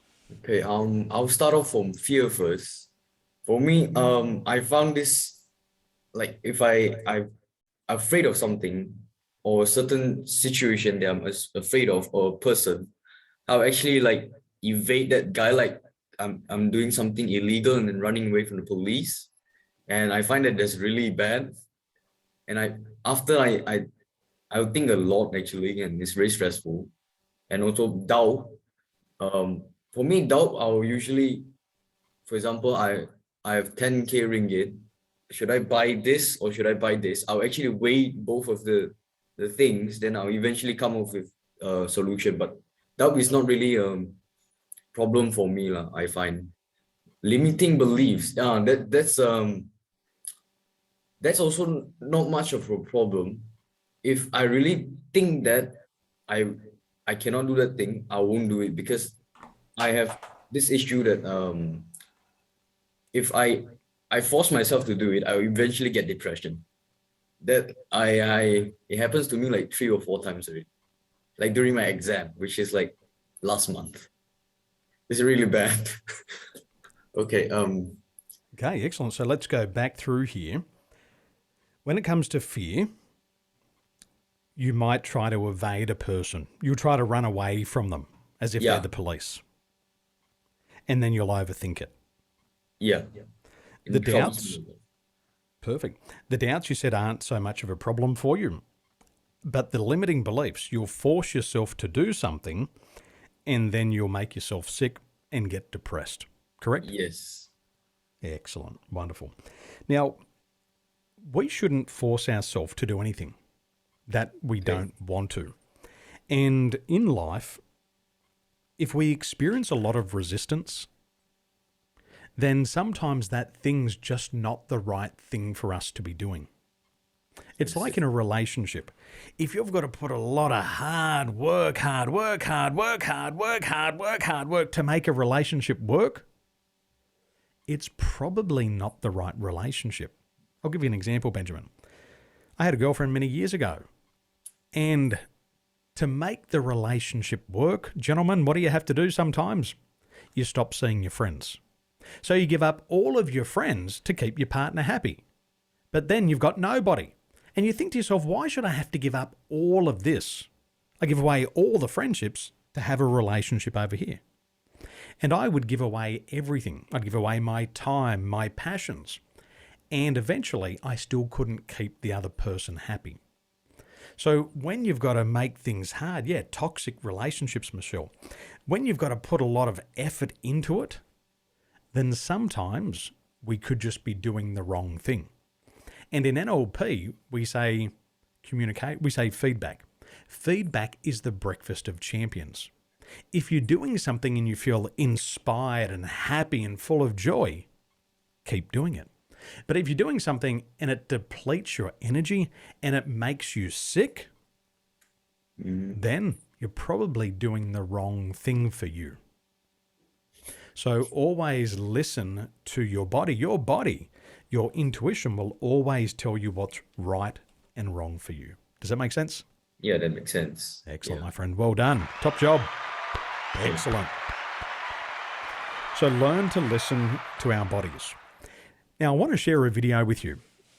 I would say at least 30% of you have seen this video before, and you'll see it and you'll say, yes, I remember this. For those of you who haven't seen it before, you're going to watch it for the first time, you're going to listen closely, and you're going to realize what role you're playing in this video. So enjoy this video, and I'll see you in a few moments. Oh, look who's here. Is this my father? In the back. Unbelievable. You're doing good. You're enjoying everything, all right? Excuse me. How you doing? Glad you come by. Can I talk with you? Sure. Can you do it outside?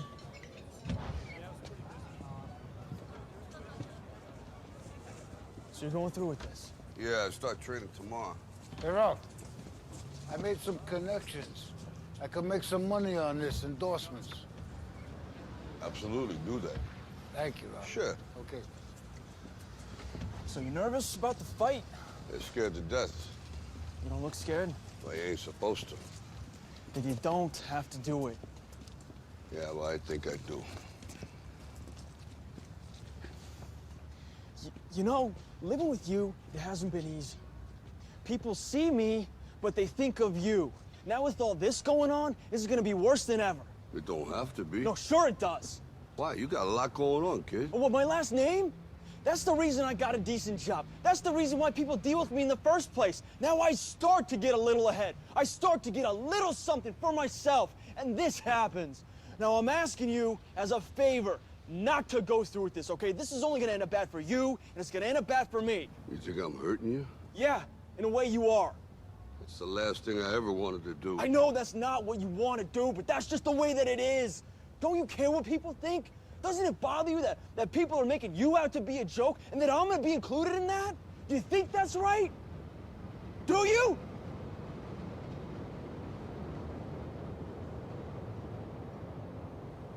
You ain't gonna believe this. But you used to fit right here. I'd hold you up and say to your mother, this kid's gonna be the best kid in the world. This kid's gonna be somebody better than anybody ever knew. And you grew up good and wonderful. It was great just watching you every day. It was like a privilege. Then the time come for you to be your own man and take on the world, and you did. But somewhere along the line, you changed. You stopped being you. You let people stick a finger in your face and tell you you're no good. And when things got hard, you started looking for something to blame, like a big shadow. Let me tell you something you already know. The world ain't all sunshine and rainbows. It's a very mean and nasty place, and I don't care how tough you are, it will beat you to your knees and keep you there permanently if you let it. You, me, or nobody is gonna hit as hard as life. But it ain't about how hard you hit. It's about how hard you can get hit and keep moving forward. How much you can take and keep moving forward. That's how winning is done. Now, if you know what you're worth, now go out and get what you're worth. But you gotta be willing to take the hits and not pointing fingers saying you ain't where you want to be because of him or her or anybody. Cowards do that, and that ain't you. You're better than that.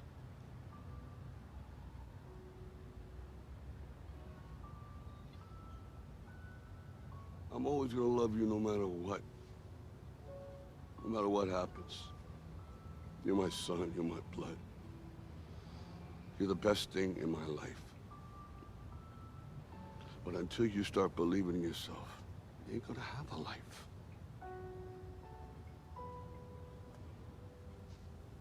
Don't forget to visit your mother.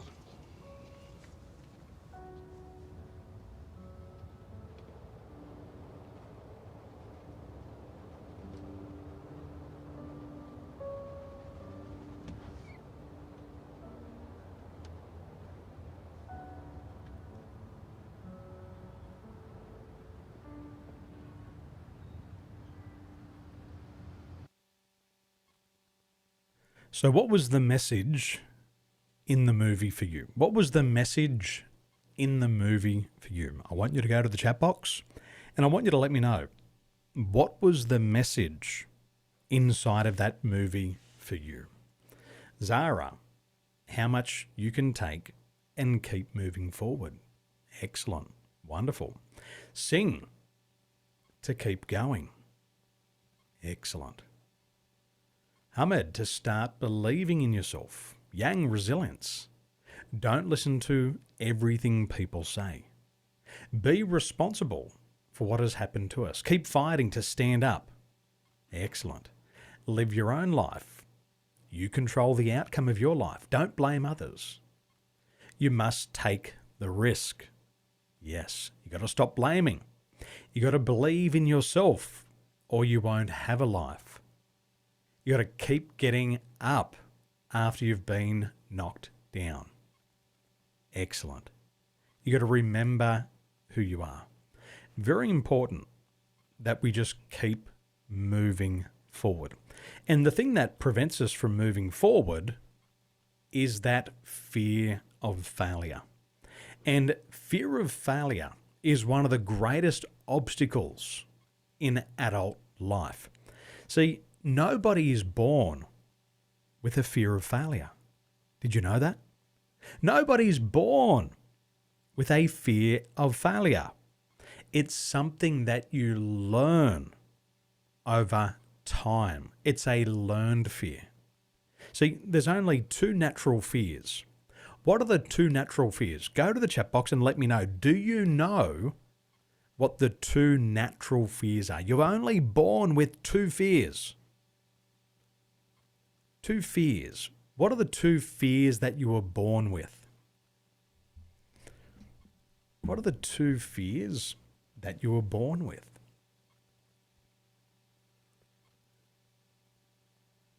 What are the two fears?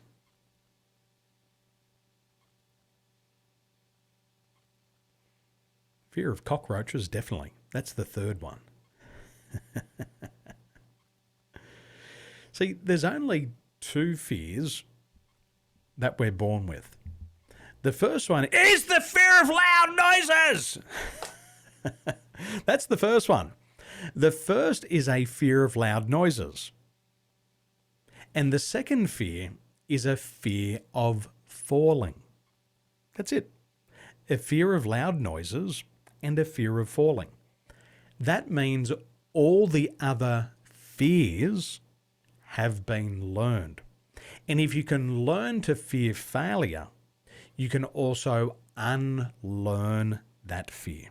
So let's learn about fear and let's start to move forward from this fear of failure. So please turn over to page number 18. Please open up your training system to page number 18 and let's start to learn how it impacts us. Now, the fear of failure is going to impact everybody slightly different. So I want you to get clarity today of how it impacts you. So let's educate on some new ideas.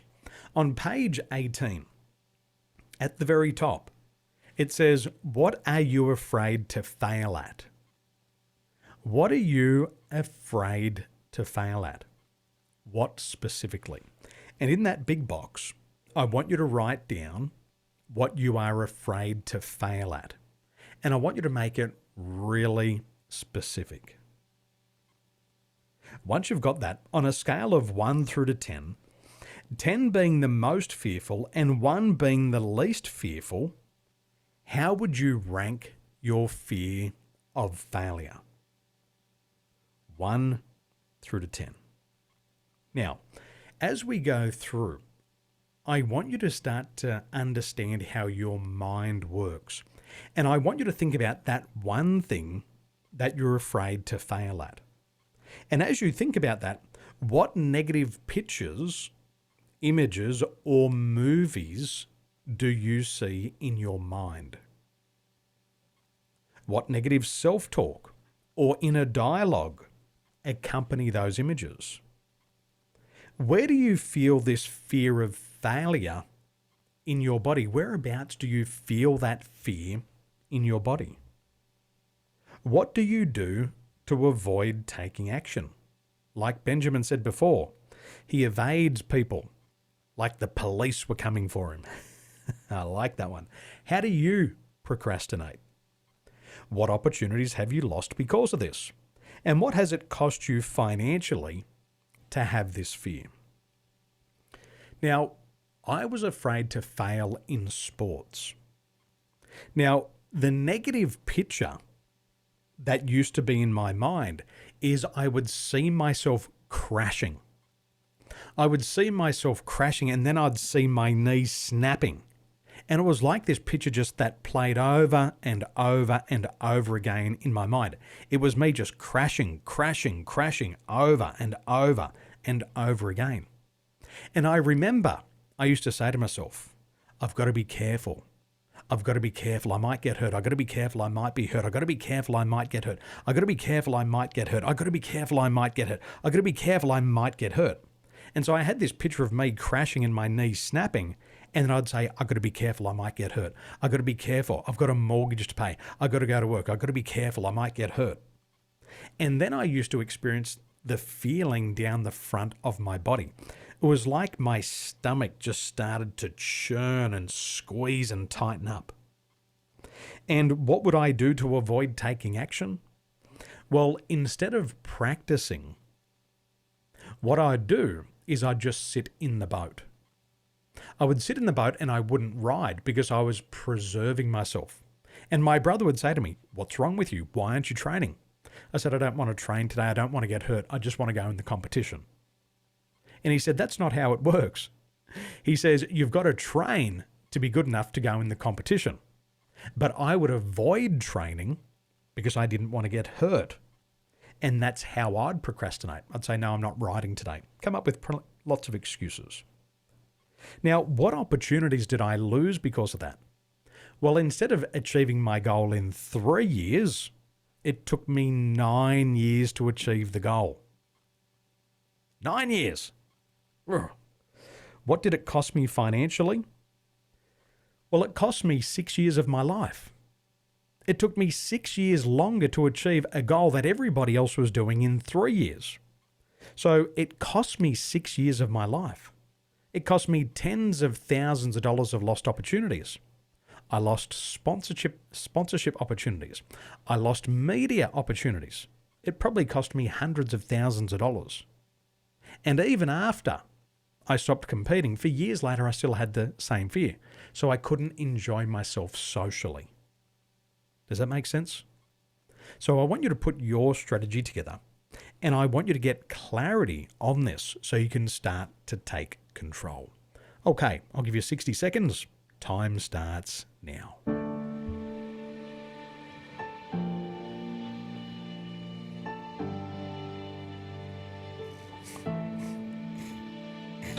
Far in the distance, there's a promise. It seems far in the distance. I put it on the altar, though it was mine. I put it on the altar.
Okay, well, let's learn from you. Okay, Juan. Juan, good afternoon. Are you ready, Juan? Are you ready to share? Let's learn about you. Let's learn about you. Okay, when you're ready, make sure you got that microphone on. Make sure you've got your headset on, ready to go, and we shall do this together. Okay, Juan, just give our team a wave. Juan Shafinas with the white headset on. Give us a wave. Oh, there we go. Okay, good afternoon. How you doing there? Yeah, I'm fine. Thank you. Excellent. Welcome to 100X DNA. Are you enjoying yourself so far? Yes, but I enjoyed so much actually. But after lunch, after the first break just now, I had to do something, so I actually was able to enter a little bit later. So, No problem. yeah. No problem. Well, we'll do this But together. so far I'm enjoying myself. Excellent. Excellent. Well, where do you want to be 12 months from today? Where do you need to be 12 months today? What are you moving towards? What's that 12-month goal that you have? My goal is to double, triple my income. Double, triple? Yeah, triple. Triple, okay. Yeah, is my goal is to maximize wealth with minimum effort. Okay. Get rich being lazy. No lie, of course, that's not true. We have to work hard. Yes. Yeah. Okay, cool. So you want to triple your income.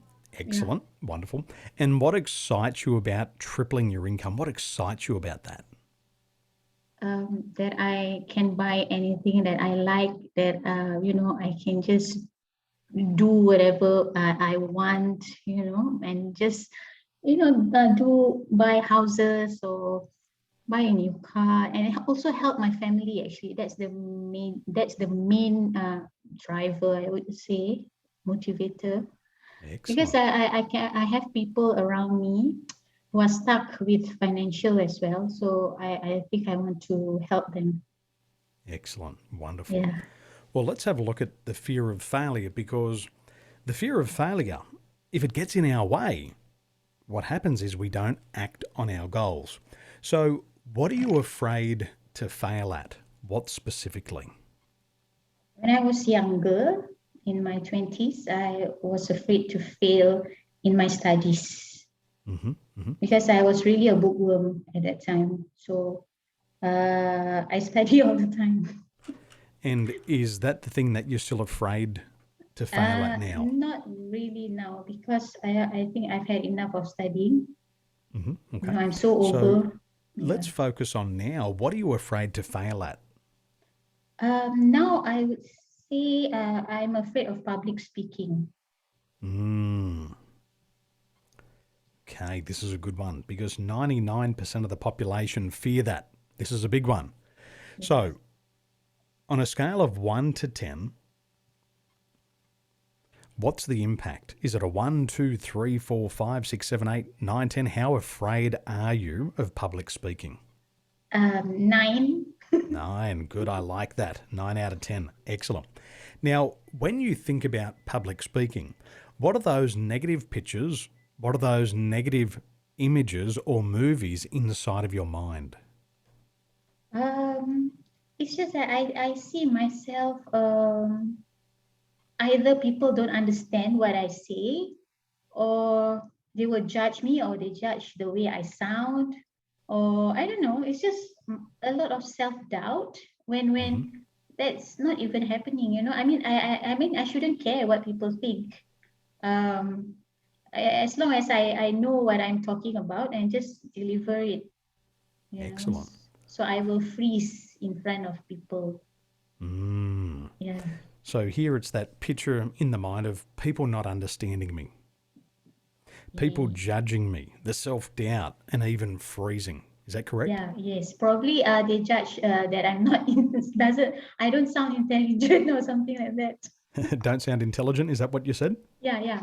I don't sound intelligent, or probably not at their expectation, that kind of thing. Yeah. Excellent. Yeah. Good. Now, what negative self-talk accompanies those images? What are the negative things that you repeat inside of your mind?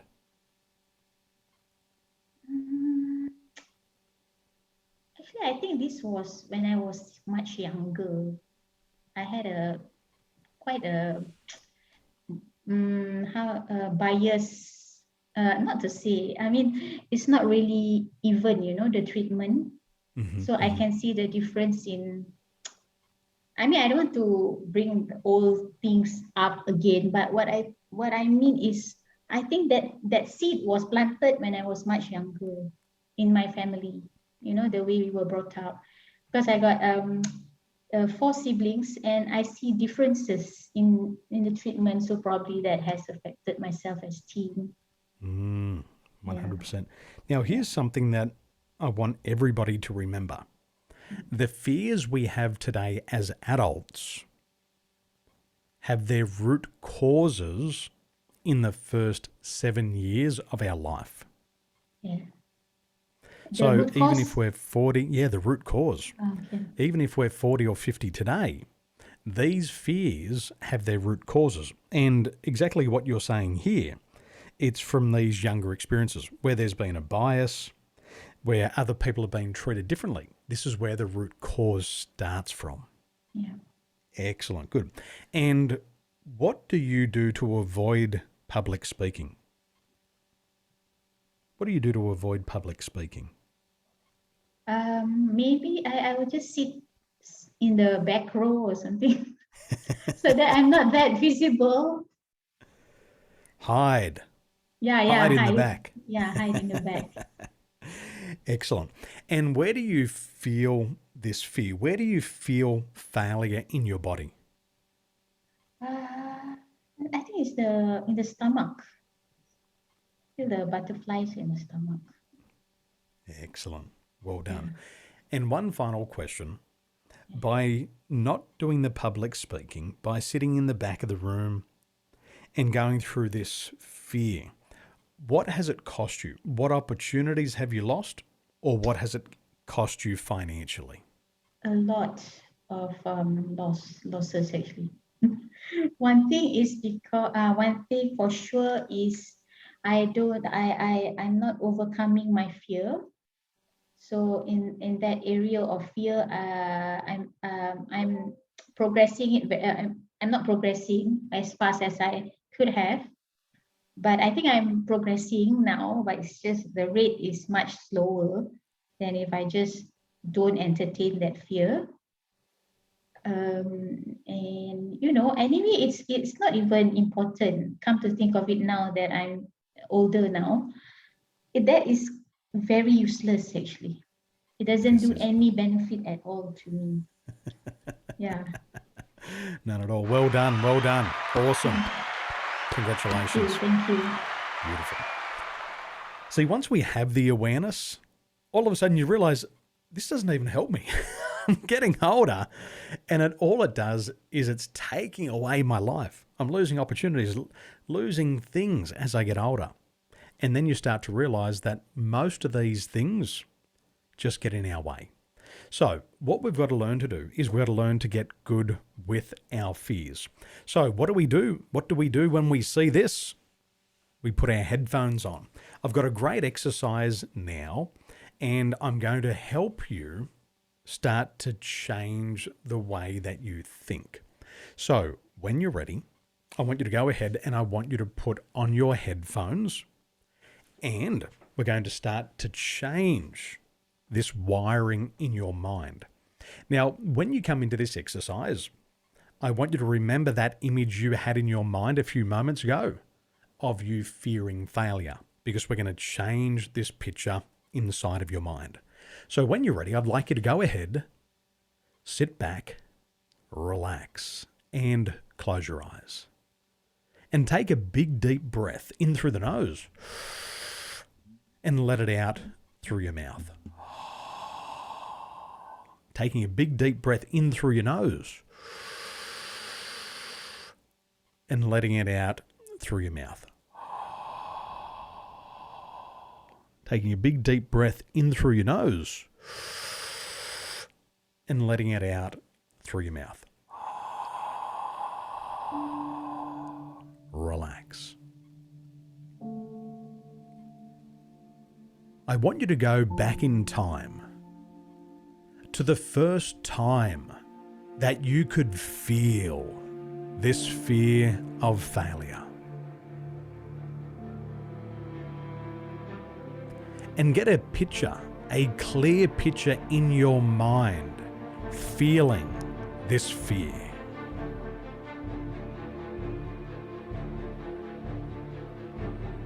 And now make that picture life-size. And notice how it feels. And take that picture and make it the size of your house. And notice how it feels. And take that picture and make it the size of your country. Notice how it feels.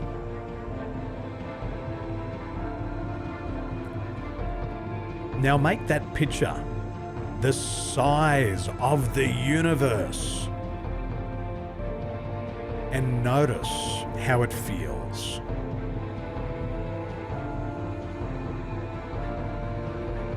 And now shrink that picture down to the size of a basketball. And notice how it feels.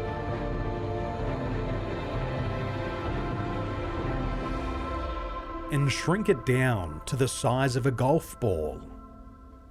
And notice how it feels. And now make it the size of a grain of sand. Notice how it feels.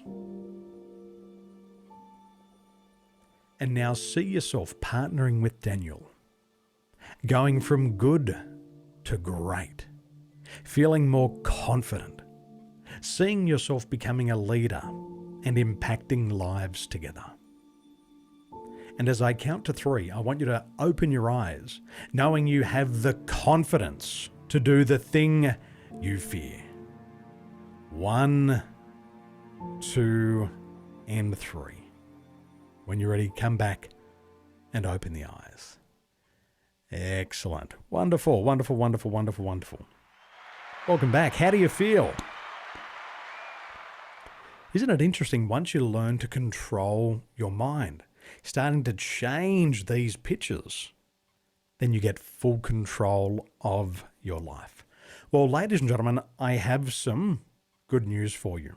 Would somebody please ask me what the good news is? Would somebody please ask me what the good news is? I've got some good news and I want to share the good news with you. What's the news? Okay, the good news. Well, ladies and gentlemen, tonight I'm inviting you to an exclusive VIP event. Tonight I'll be inviting you to an exclusive VIP event. It's going to be from 8 p.m. to 9 p.m. this evening. So tonight it'll be from 8 p.m. to 9 p.m. this evening, and I want you to use today's Zoom link. And tonight between 8 p.m. and 9 p.m., I am going to introduce to you my $1 Million Mentors. You are going to have the opportunity to meet millionaires who are doing great things in the community. The first person that you'll get to meet is my good friend, Ryan Tuckwood. Now, has anybody ever heard of the show Shark Tank or Lion's Den? Have you heard of this show before, where these billionaires come and invest into your business? Well, my very good friend, Ryan Tuckwood, he won the show Shark Tank, and he got $1 billion investors into his business. Would you like to learn how to get $1 billion investors into your business? Well, he's going to come tonight and he's going to teach you what he learned about getting $1 billion investors into his business. Now, who has heard of SWAT? S-W-A-T. Have you heard of SWAT? Well, they are the most gruesome, the most daring, the bravest police officers in America. And one of my very good friends, Corey Jones, spent 17 years as the head of SWAT. He has arrested more than 1,000 people and he was the head of SWAT for 17 years. And I asked him tonight to come and teach you the art of negotiation so you can negotiate any deal. Do you like the sound of that, ladies and gentlemen? Is that good news? Is that going to help you get ahead faster? Excellent. So it's going to be tonight, 8 p.m, and I want you to be there. Now, if you haven't had the opportunity to enter the $3,000 prize draw, please go ahead and do it now. We are going to take a 15-minute break. This is your opportunity to enter the draw to win $3,000 worth of prizes. We will put the link in the chat box. You can apply for this right now, and we look forward to seeing you back here at 4:15. Okay, enjoy your break, and we will see you back here in 15 minutes. Enjoy. The presentation, Daniel's very engaging. I love the case studies and stories that he tells. On here, it's very open, it's very informal, friendly, fun. We're all having a great time, so yeah, thanks, Daniel. Things in my business where I'd cut back from like 5 days a week to 3 days a week. But during this course today, I really discovered like how to actually eat a frog, you know, like tackle that one big thing that requires your attention and get it over with. And what that really looked like on the court for me was I actually had 2 days of my time that I actually were totally unstructured. So I learned some new strategies on how to improve my productivity, how to 10x my results, and how to make the difference that I want to actually make. And one other thing is I actually was able to free up around 15 hours of time a week that I was spending on things like tidying my house and doing the dishes and doing the washing. And it's like, I don't even have time to actually run my business, but I've got time for all of that. It's totally crazy. So look, I got a lot out of today. In fact, I got more than I actually thought I would get. And meeting this community, I mean, seriously, you got to get into rooms and like network with people that are like-minded, that are on your same path, and that they're going to hold you accountable. So look, thank you, Daniel Tolson. I'm just forever grateful for the contribution you've made to my life, and I really value our friendship, and I can't wait to continue on this journey with you and discover more. Hi, this is Ramandeep Kaur. I'm here to attend Daniel's session, Perform at Your Best. And before coming here, I was projecting myself as a butterfly who wanna fly, but her legs were bound with a big stone, and that big stone was negative emotions and some beliefs which were not letting me to fly. But after attending these sessions, I'm feeling so much lighter, and I have already broke up all my beliefs, my negative emotions, and I'm feeling so much light now. And I can't see, when I see at the back, I can't see that big stone, and I'm ready to fly with all those colors. I'm ready to fly. And thank you, Daniel. Thank you for making me what I am and what I want to do. I want to do now. I can do my best. Thank you so much.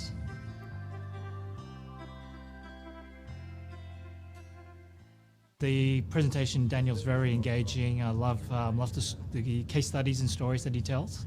And I think he really shows that at the end of the day, it's very much up to us as people, and we can all achieve success. We just need to follow the formula. The biggest value is really understanding, what motivates myself. What is it I need to do, what action I need to take. So for me, taking away some strategies that I can apply will be especially beneficial. I've been in business for about 8 months now, full time. So always looking to learn and add to my knowledge.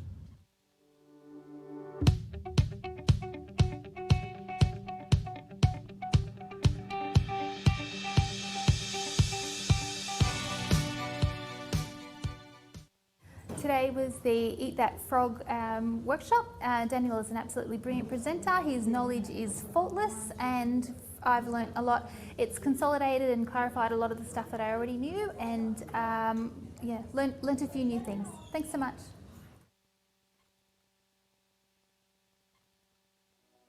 Hi, so my name is Micheál O'Keefe. I just attended Daniel Tolson's Perform at Your Best seminar.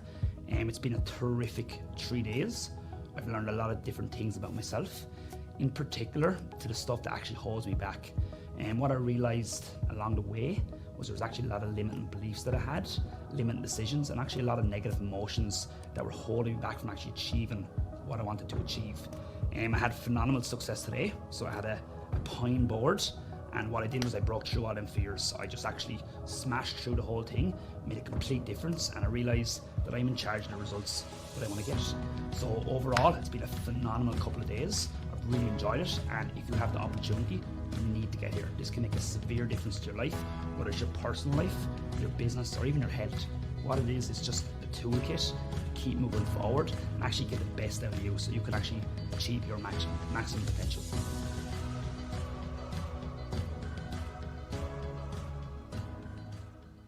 Daniel's always been such a huge supporting figure in my life. And I'm actually from Adelaide, so I've flown all the way from Adelaide over here just for this one event. And I feel like, A, I want to support him, but B, I know that whenever he puts out any content, it's always highly valuable. So the best value that I've received so far is probably the consulting part, about consult your partner. So it asks like a series of really good questions that are designed to lead the person you're talking to through a specific kind of journey. And instantly I was able to apply that. As he was saying it, literally I hopped on my phone and texted one of my team members, my head project manager, and I set him a goal, set him a date, and did everything that, I'd learned. So I think right on that, it was an actionable, applicable thing that I could use right there and then. I thought that was awesome. So I think one of my favorite things about Daniel's presentation is it's probably not exactly like the most common thing. I think his sense of humor is really funny. He told me yesterday, actually, down by the harbour, he says, I don't tell too many jokes because I'm not funny. He says, because my humor is very crude. But I actually quite like that. So I think one of my favorite things about his presentation, other than just the value, it's hard to sum up all that value in one and say one of my favorite, but I just generally like his presenting style. I just like his jokes. I think he's funny and it's really engaging. So to summarize it, my favorite part would have to be engagement and humor.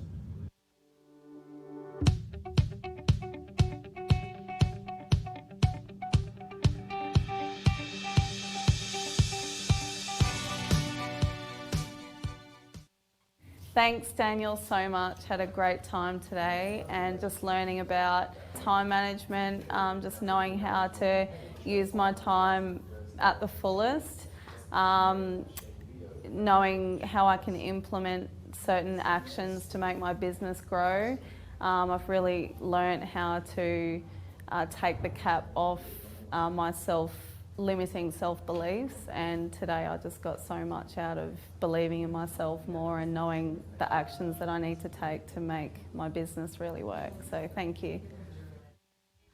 My name's Renee, and I've just been a part of Daniel Tolson's Perform at Your Best, and it's just a beautiful experience to be a part of the Tolson Institute.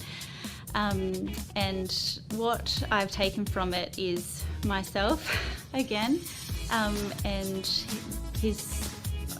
he provides me with everything I need to shine the brightest that I can, and to tell me, to reconfirm that I have everything inside of me to do whatever I can, do whatever I want in life and be a success at it. And I'm so grateful. He's a brilliant facilitator and has so much love to give. And the delivery of it is amazing because he has a beautiful voice that encapsulates you and really touches your heart. So it's something that I think everyone would just thoroughly enjoy, and to really create the life that you want. Thank you.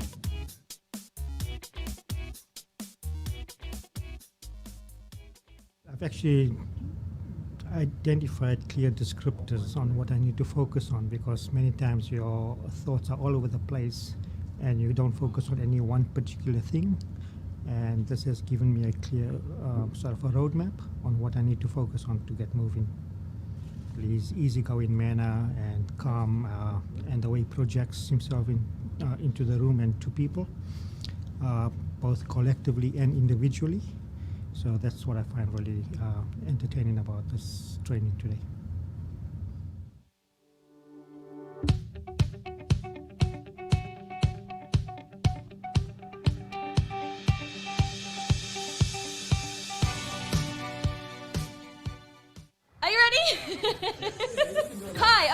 Morgan, and I've just done Perform at Your Best.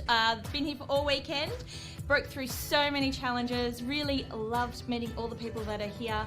They're my tribe, they are exactly on the same journey I'm on, and if you want to be on the journey, you can come along too and come out the other side with your dreams and the pathway to do it.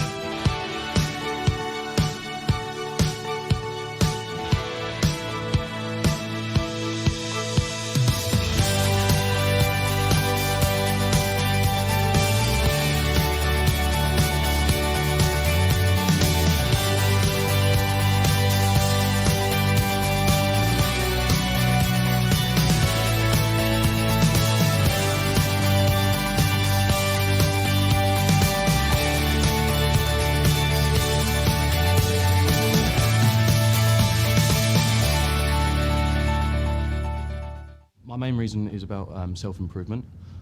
So this year I made it a big focus just to improve on myself, and I saw this as being a good option. I think just looking into, one thing I did take away is how much your parents give you. So that was a big eye-opener to see what you see your parents as, and how that impacts your life.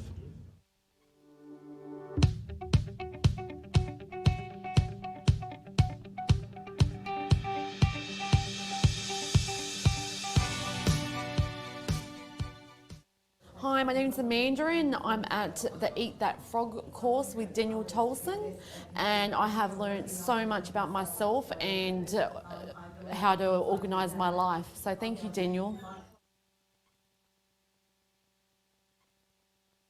Hi guys, my name is Vanita and I've just finished 3 days of Perform at Your Best with Daniel Tolson from the Tolson Institute, and I can't thank Daniel enough for accumulating the wisdom of thousands of years in this manual.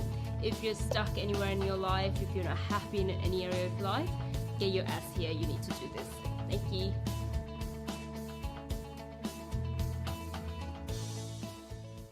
The reason for coming was to look at new ways to improve sales tactics and to learn different angles to attack, but also to find out sort of who we actually are and how we can improve.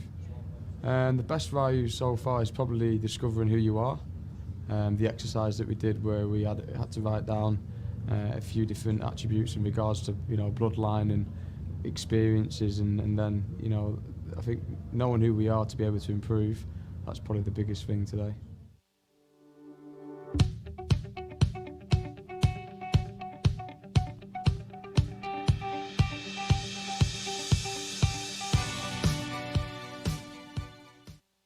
Yeah, hi, I enjoyed the course today, and I think the most important thing is you need to know what your goals are, focus on the main things and eliminate what you can or give it to other people to do.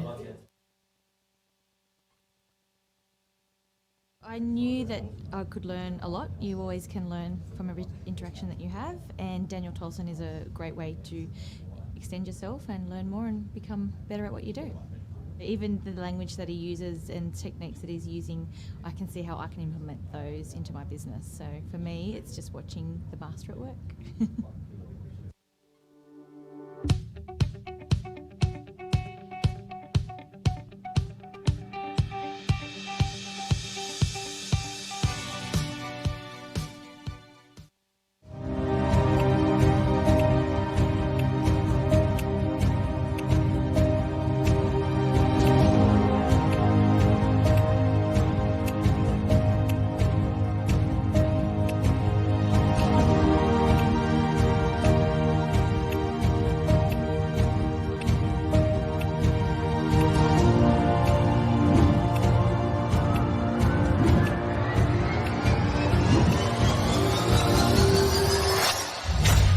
X DNA Masterclass.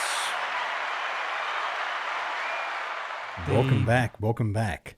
Well, I'm very excited. Welcome to session number 4, our final session for today. Are you enjoying yourself so far? How do you feel? Go to the chat box. Tell me, how do you feel after day 1 of 100X DNA Masterclass? Go to the chat box and let me know. How do you feel? David, great. Sing, energized. Sherilyn, great. Excellent. Thumb, extreme great. I like that.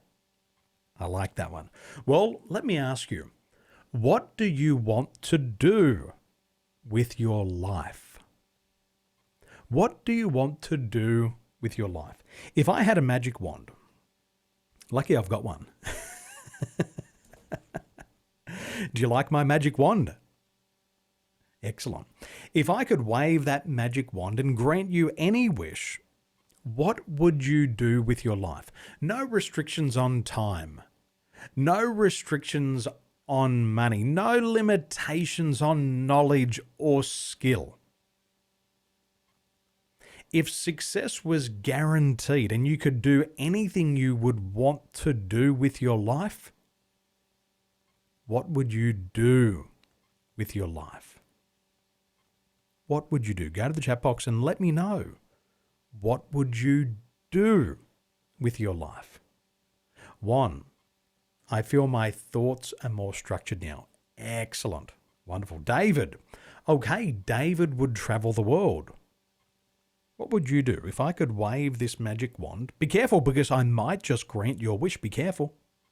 1 free wish with every ticket to 100X DNA. Be careful. Julia. I'd help other human beings to find hope and direction. Excellent. Bal, I'd be energetic to do things. Come on, 100X DNA. Come on, warm it up. Come on, this is your life. What do you want to do with it? Now, imagine living that dream life. How would it make you feel? How would it make you feel to live that dream life? Now, what if you actually lacked the confidence to take action? What if you lacked that confidence to take action on that dream life? Then what?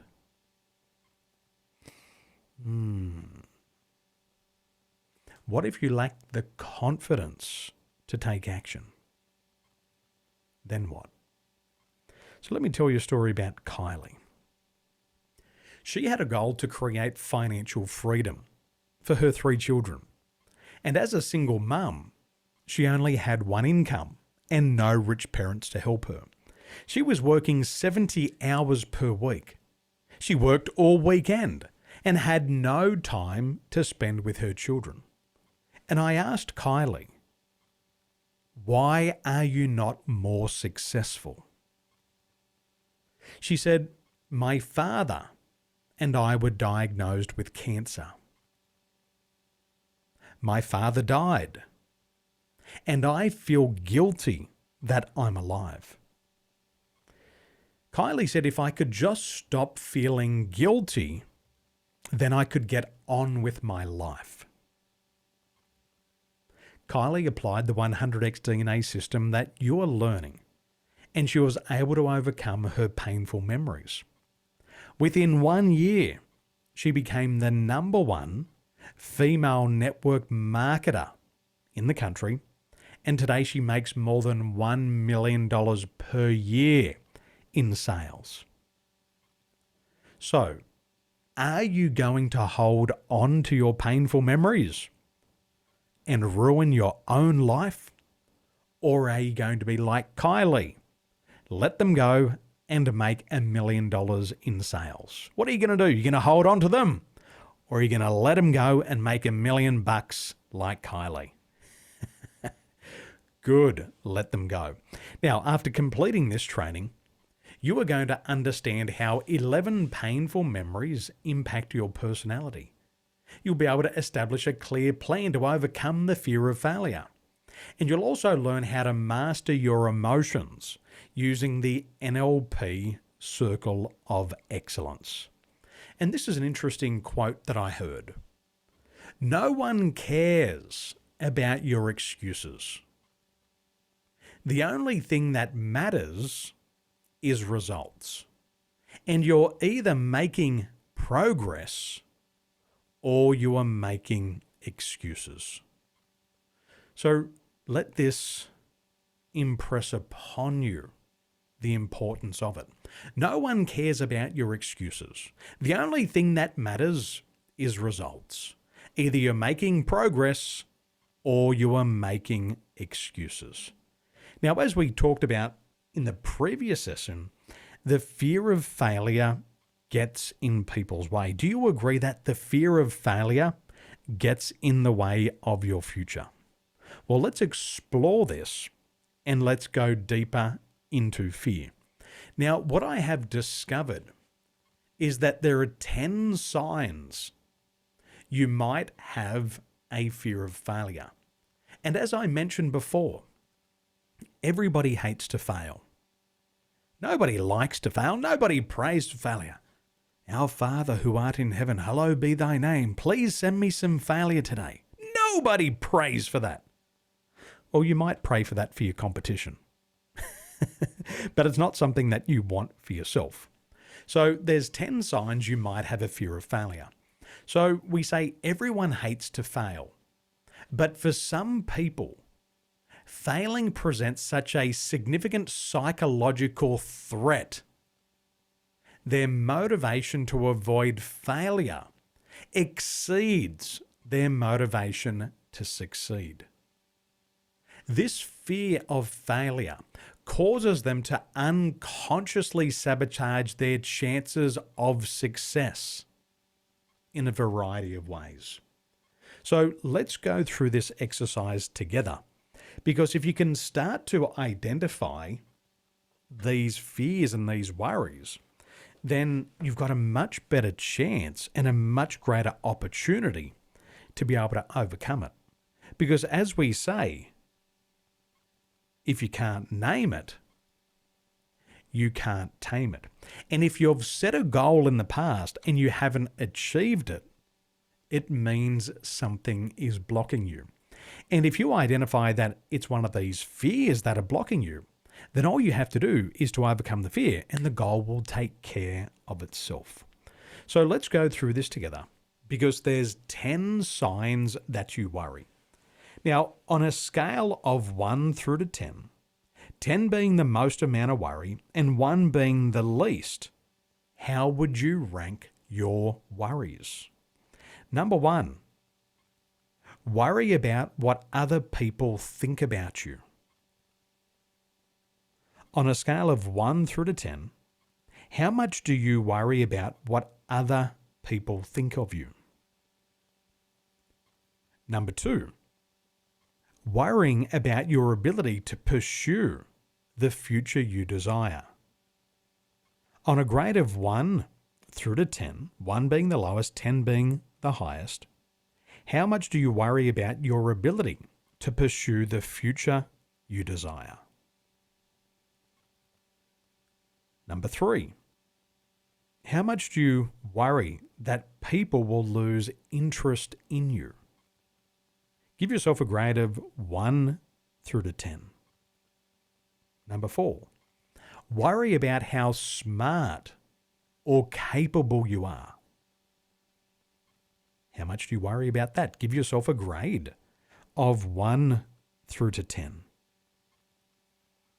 Number 5, worry about disappointing people whose opinions you value. How much do you worry about that? Give yourself a grade of 1 through to 10.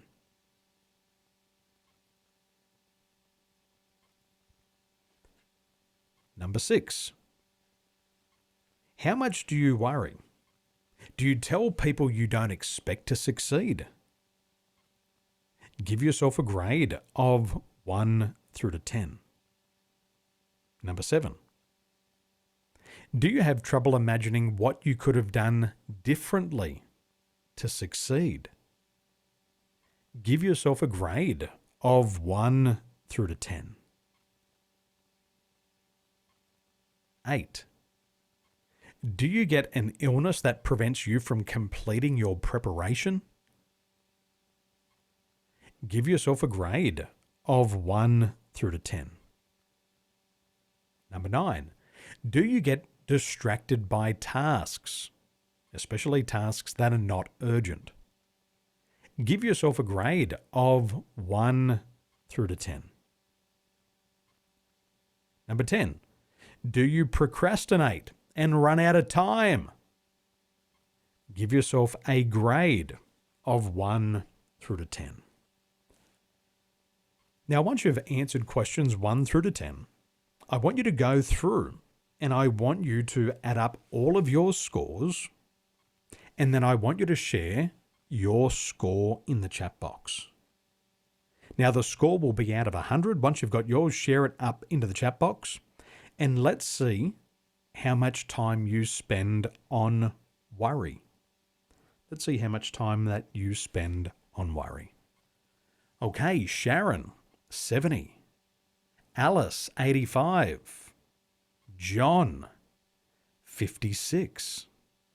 Excellent. We have a worry master. Excellent. 10. 72. Zara, 86. Mia, 90. David, 66. Excellent. So some of us are putting a lot of energy into worry. And now that you've seen these signs of worry, you're going to be able to catch yourself out. Because here's the truth. Out of 96% of the things that you worry about, 96% never happen. 2% of the things that happen could have been avoidable. And the other 2% you could absolutely do nothing about. So what does that tell us about worrying? Stop it. It's not good for you. So let's start to execute. And I want you now to follow along on page 20. On page 20, what we're going to do is we're going to put a plan in place for responding to fear. How many of you have sat down on your mum and dad's knee, on grandmother and grandfather's knee, on uncle and auntie's knee, and put a plan together for responding to fear? Have you done that before? Well, I'm still waiting to meet somebody who's done that. So we go through 17, sometimes 18 years of schooling, and nobody ever prepares you emotionally for success or failure, do they? They teach you knowledge, they teach you skill, but they don't teach you how to prepare for failure. And all of a sudden, after you get all this knowledge and skill, you think, wow, I know it all. And then you go out into the real world, and what happens? The real world tells you really quickly that you don't know a lot.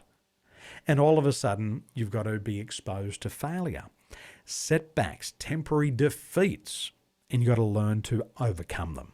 So on page number 20, we're going to put our plan together. We're going to put a plan in place so you can respond to fear. So question number 1, what external or internal events activate your fear of failure? And I want you to write down 3 examples. What external or internal events activate your fear of failure? Is it something you say to yourself? Is it something your grandmother says to you? Or is it something that you see taking place in the outer world? What activates this fear of failure? Number 2, amplify. What thoughts, feelings, actions, or situations amplify your fear? What makes it bigger? And I want you to write down 3 examples. Attenuate. What can you say, do, or ask to attenuate or to bring down the intensity of your fear of failure?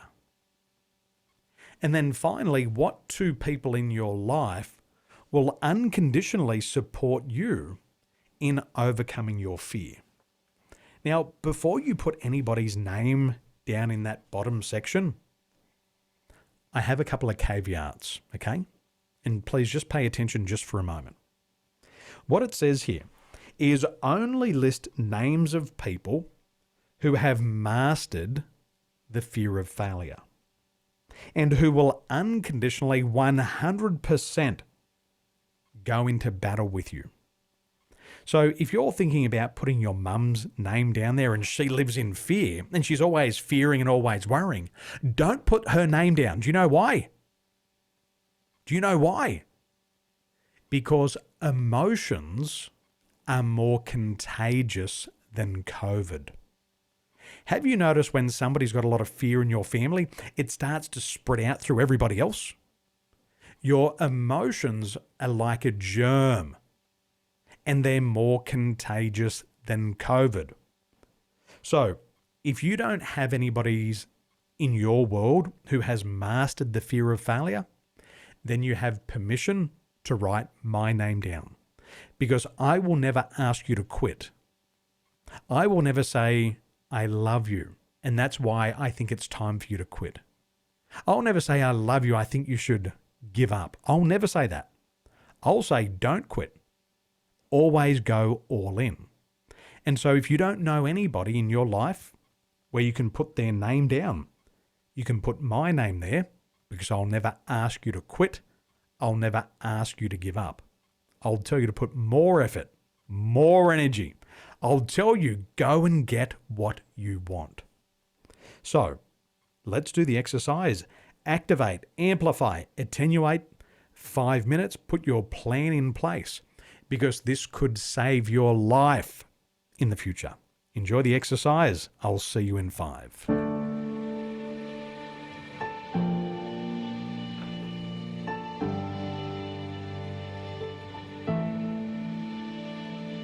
Far in the distance, there's a promise.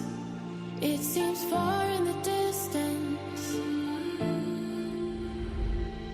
I put it on the altar, though it was mine. I put it on the altar. There's a greater city we have not seen. We're all waiting in the in-between. We're all seeking our homeland. We're all seeking our homeland.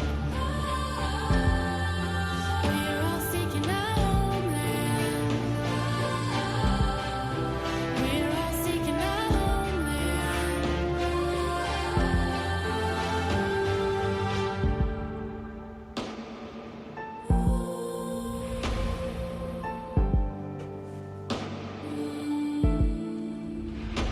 I've been a traveler, my destination is unknown. I've been a traveler. I've been a foreigner with no place to call my own. I've been a foreigner. There's a greater city we have not seen. We're all waiting in the in-between. We're all seeking our homeland. We're all seeking our homeland. We're all seeking our homeland. We're all seeking our homeland.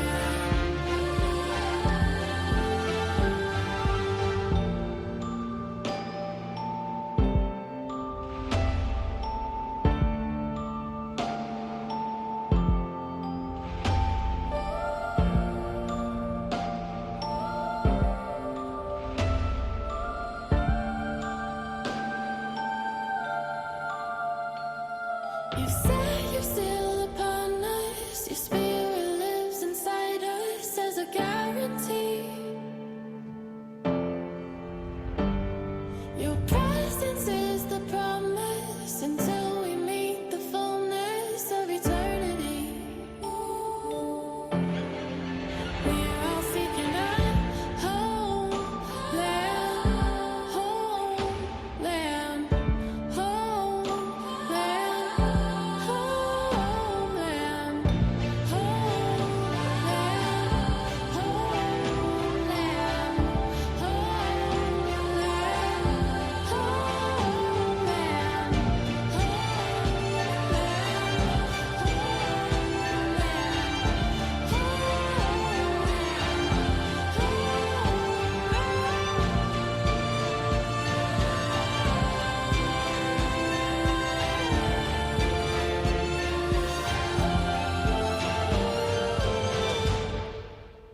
Okay, welcome back. Let's have a look at these strategies. Ruben, are you ready to do some coaching, my man?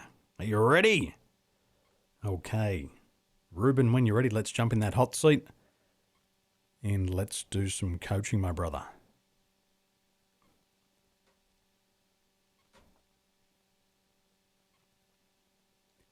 Ruben, just give our team there a wave. Yeah, you have to wave more. Wave like this.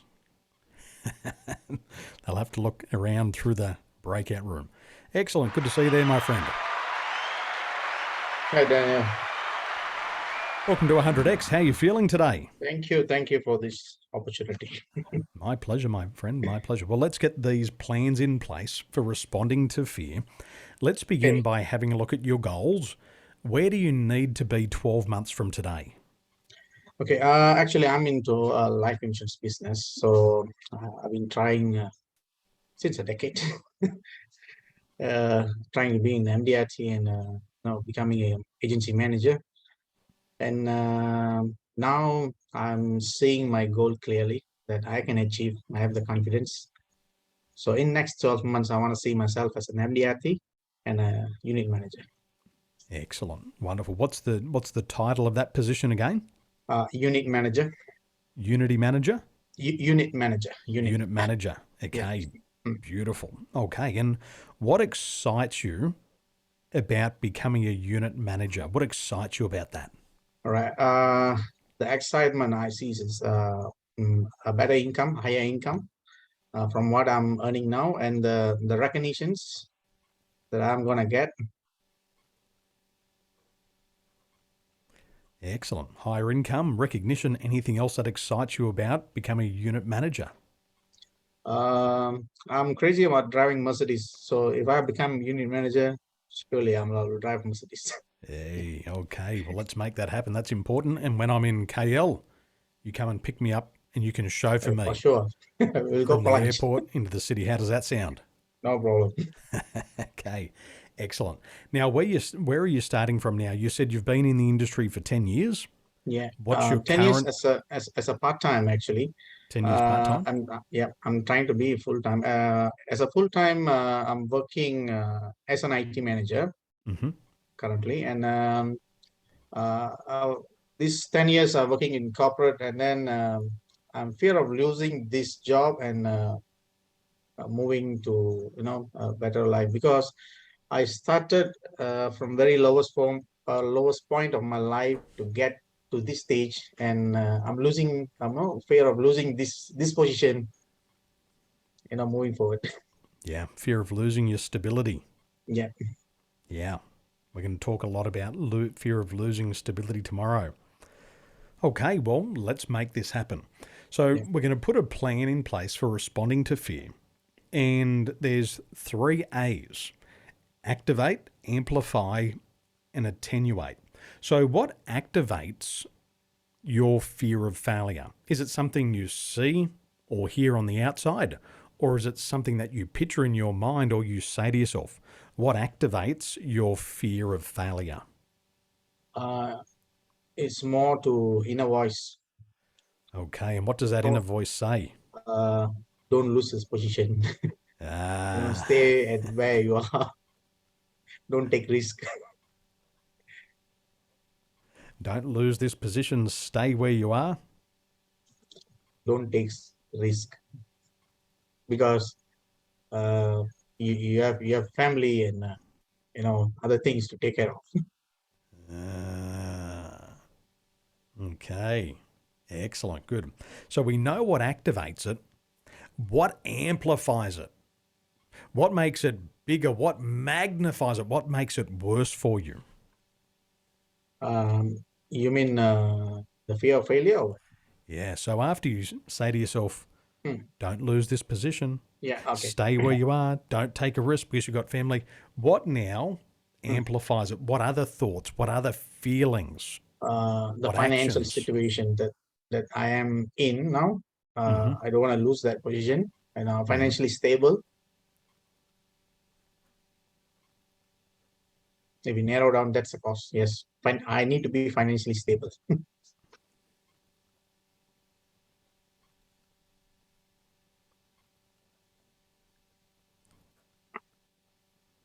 Excellent. Good. So let's play with this. What activates it? You'll say to yourself, don't lose this position. Stay where you are. Don't take a risk. Yeah. Because you have a family. And then what amplifies it is that I don't want to lose this financial stability. Yeah. I need to be financially stable. And that starts to amplify it. Is that correct? Yes. Okay, excellent. Now that we know what activates it and amplifies it, what can you do to minimize it, to attenuate it? What can you say? What can you do? What can you ask to be able to attenuate this fear of failure? Earning a same level of income the other side in my insurance business. Okay, so to be able to replace the income? Yeah. Excellent. What else? That's the only thing. If I go to have that, then no other worries. Good. Now, it will take time to replace the income, so what else can you do in the meantime? What can you say to yourself? What action can you take? Or what can you ask from somebody else? I would say stop procrastinating and do the things what I supposed to do to get there. Anything else?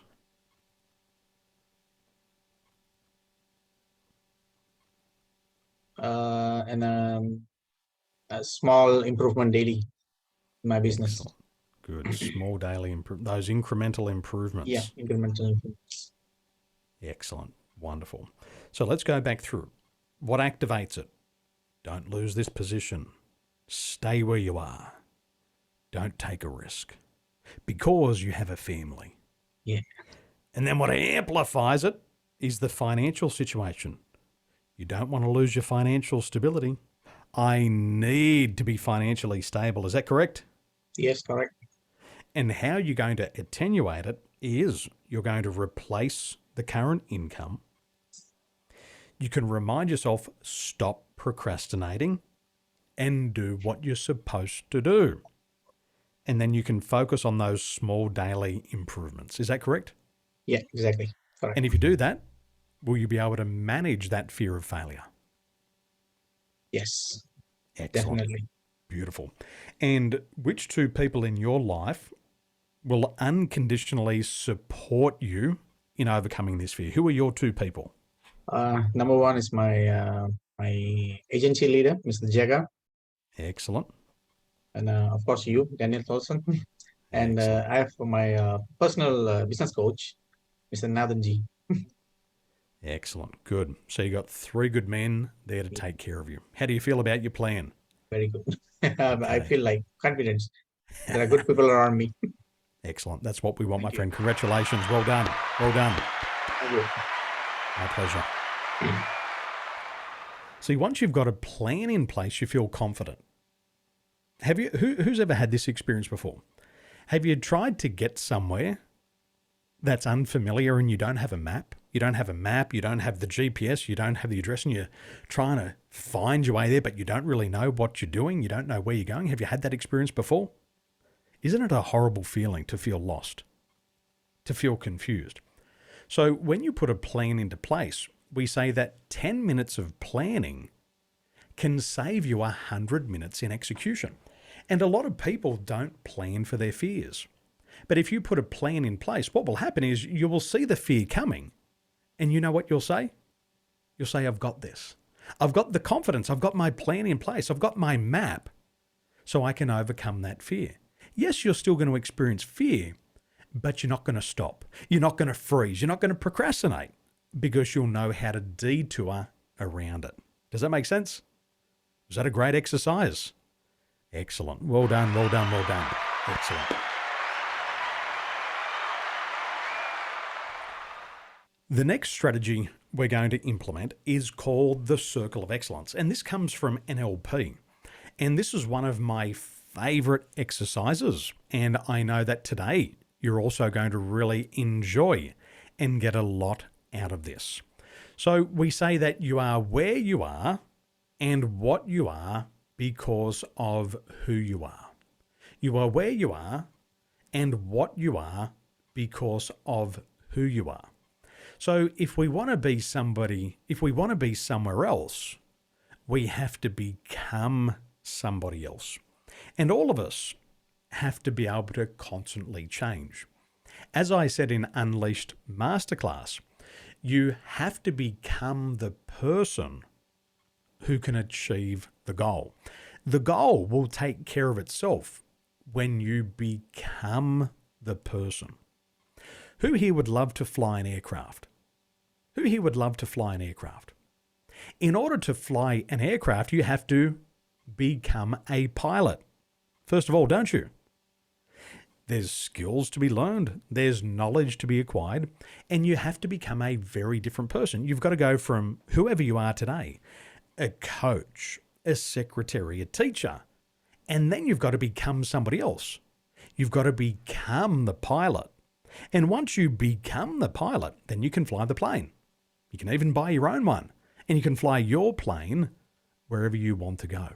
So you've first of all got to become that person to achieve the goal. So what we're going to do now is we're going to focus on the NLP Circle of Excellence. So have you ever doubted yourself before? Have you ever second-guessed yourself? Do you ever compare yourself to others? Yes, I think we could all say yes to those. How would you like to face the fear of failure confidently? How would you like to be able to do that? Would you like to be able to face all of your fears? Remember in our first session today, how many positive emotions does it take to cancel out one negative emotion? How many positive emotions does it take to cancel out one negative emotion? 5. Yes. So if we're experiencing a negative emotion, you can't just say, well, I'm going to have these 5 emotions and do that. No, that's reactive. You've got to be proactive. So we're going to put a plan in place and a strategy in place so anytime, anywhere in the future, you can activate these 5 positive emotions, clear out those negative emotions, and move forward. And when you do that, then you can live a life of no regrets. Is that what you're looking for? To live a life with no regrets? Because when you have these fears and you can't overcome them, you start to regret it, don't you? You lose time, you lose opportunity, you even lose face. So let's not go there. Let's put a plan in place so we can overcome that and we can have what we want. So when we go through this exercise, I want you to put a lot of emotional energy into this. Now, when we do this exercise, remember, it's just you and I here. You and I are in our rooms. I'm in my office, you're in your office, and nobody else is watching. And I really encourage you for this exercise, you get out of your comfort zone. You get out of your comfort zone and you put a lot of energy into this. Because this one strategy, the NLP Circle of Excellence, is going to be the foundation of other exercises that we do tomorrow when we start to remove painful experiences. We'll also use it again on Sunday when we start to set our future goals and activate the law of attraction. So if I was to share with you some insights of the regrets people have at the end of this training, most people who have regret at the end of this training regret that they didn't do this exercise. They regret that they didn't put the effort into this exercise because they see everybody else have these massive breakthroughs and they think to themselves, why did I stay in my comfort zone? I can see everybody doubling, tripling their income. Why didn't I give it 100%? So I encourage you, from taking tens of thousands of people through this next exercise, that you put in as much energy as you possibly can, because we're going to use the foundations tomorrow. We're going to use them on Sunday. But this is the one strategy that you're going to be able to use in every area of your life. I have clients using this exercise who are doing speeches in front of 100,000 people at a time. People who said I could never stand up on stage and speak. I wouldn't have the confidence to speak. They use this strategy and they're speaking to 100,000 people at a time. Would you love to have that confidence?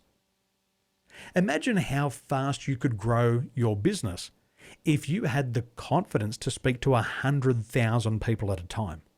Would that make a big difference? Would you go from unknown to known really fast? 100%. So I'm going to share a video with you. It's just really to set the theme. And it's to set the emotional theme. And when I talk about emotional intensity, you're going to see what emotional intensity is in this video. And I'm going to put in 100% of my energy into this exercise today. And I invite you to also put in 100% of your energy. So enjoy the video and watch out for the emotional tone. Here we go.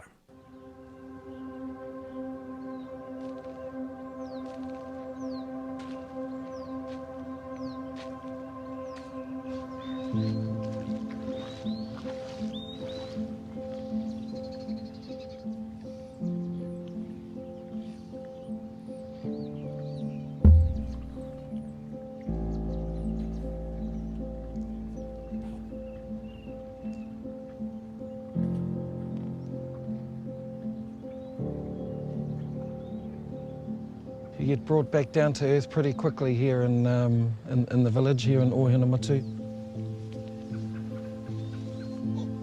Tūranga Waiwai is your belonging place. So my belonging place, for example, is Ohinamatu. I feel the ancestors, I feel the spirits that have been here before.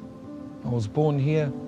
When my time is done here, I should also return here to my Tūranga Waiwai. The beginning of haka starts at the beginning of time. Haka is simply a dance that we do prior to battle, back in traditional times. It was used to intimidate your opponent. How we see haka today is usually the aggressive dance that we perform. When we do haka, there's a message within the haka, whether it's a social message or a tribute to somebody. It's a vehicle for us to be able to express ourselves in the present. What was interesting about this particular haka, Taku Tūranga Waiwai Motu Hake, which we did for Richie, we went English first. So the first part of the haka actually talks about who we are and where we're from, and that we belong here. We don't own the land, we belong to it, and while we're here, we are the guardians of that land. And the second part of the haka is about the challenges that may arise. So when you do that action, mean it. When you hit that and you go up there, well, like,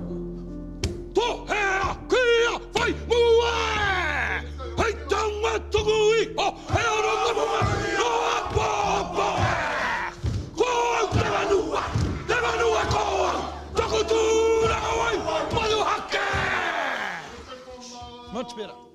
We thrive on culture, and yes, something that's been around for centuries, probably our whole lifetimes. It's really important to us as Māori. Just keeping it going too, eh? Yeah. You fellas have got that haka sorted. We got the kupu, we got the words, we got the actions. Ka pai? Now we got to take it to another level, boys, okay? And that's coming from inside, from in here. Ka pai? In there.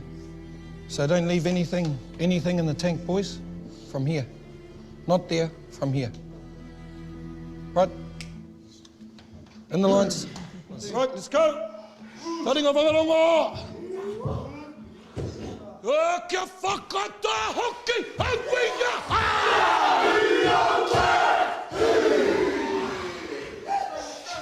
Wako waira!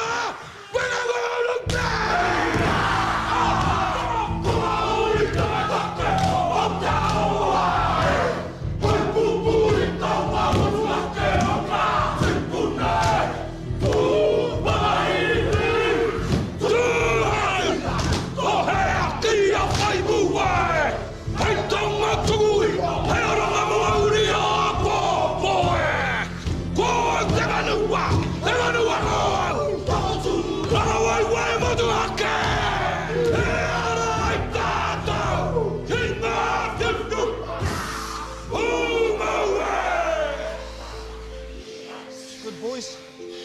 Good boys, that was much better. I think it's the spirit that when a haka is done well, that's what captures people. And they may not be Māori, but there's something in there that they connect with. Haka has been a part of New Zealand for a long time. It will always be Māori. You know, it doesn't matter whether you're Māori, Chinese, Vietnamese, Pākehā, it doesn't matter. We're all one when we hear that haka performed prior to the match.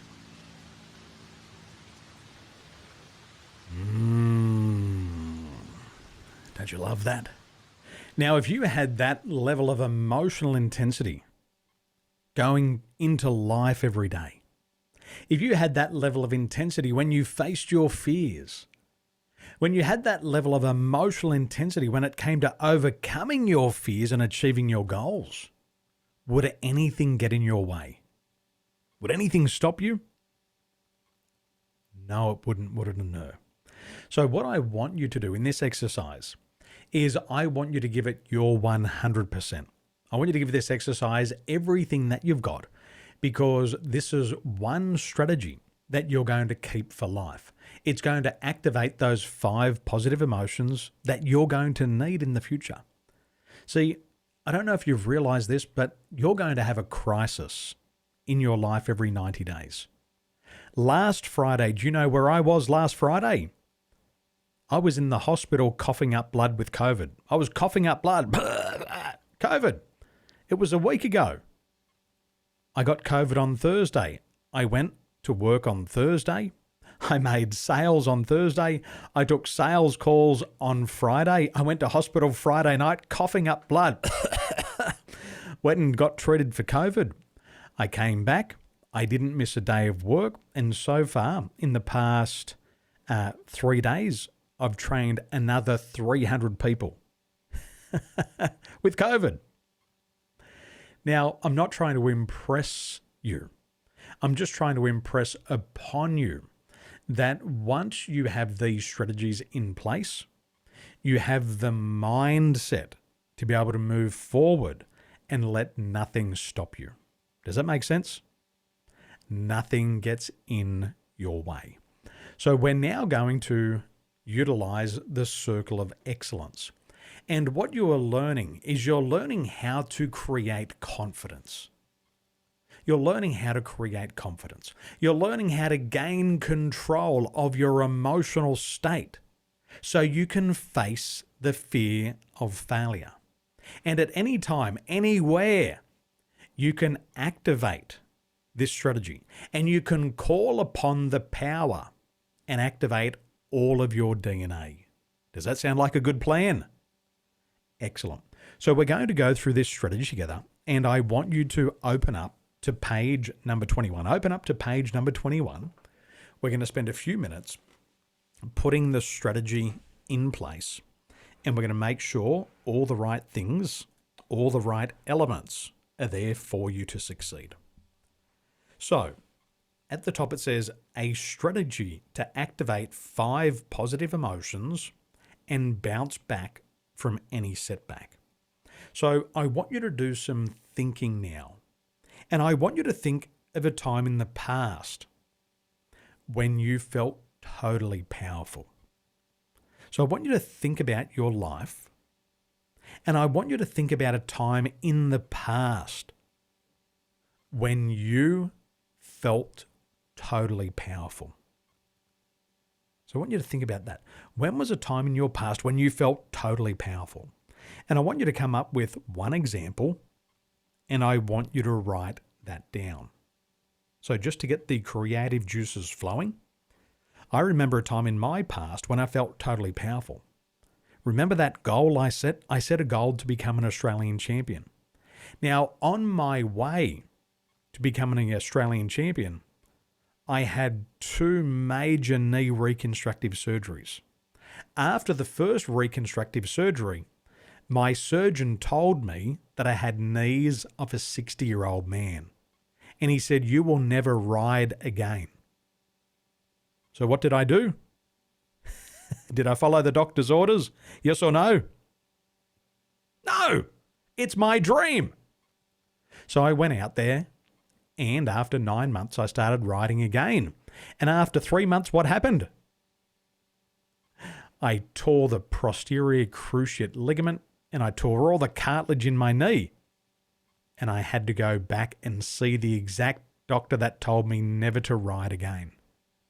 And you know what he said to me? You just don't listen, do you? And I said, no. And he said, I told you not to go and ride again. I told you this would happen. And he said, and look what you've done. I said, I know. And I asked him, I said, do you know what my middle name is? He said, what? I said, do you know what my middle name is? Ladies and gentlemen, do you know what my middle name is? Who knows what my middle name is? Dennis. Danger. Daniel Danger Tolson. If you tell me I can't do it, I'm going to do it. If you tell me to stop, I'm going to keep going. Because this is my life. These are my goals, and I've got to do whatever it takes. So I said, I'm Daniel Danger. And he said, I kind of figured that out. So he operated on me, he fixed me up again. And then after 2 years, I was back and I was seeing him again. But this time, I was there for a surgery on my arm because 6 gangsters tried to kill me. They tried to beat me up. They tried to kill me. And they got that close to killing me. But I survived. So, same doctor put 2 plates and 4 pins in my arm. Then I tore ligaments in my ankle. I broke my nose, dislocated my arms. And he said, you just won't quit, will you? And I said, no way. And it took me 9 years to get that goal. So after going through that for 9 years, how powerful do you think I felt when I achieved that goal? Do you think I felt powerful? You betcha, because I realized nothing can stop me. So that was a time in the past when I felt totally powerful. What about you? Go to the chat box. Go to the chat box and let me know, when was a time in the past when you felt totally powerful?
Hopefully we're back. Okay, there I am. Okay, I think it's a conspiracy. Imagine this, every time I do this exercise, because the amount of energy that gets in the room.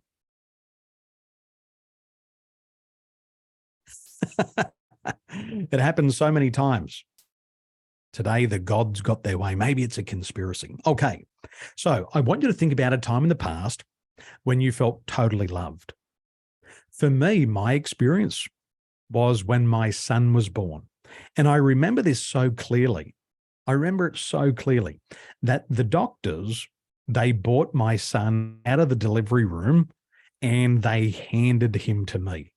And when they handed him to me, I was just overwhelmed with this feeling of love.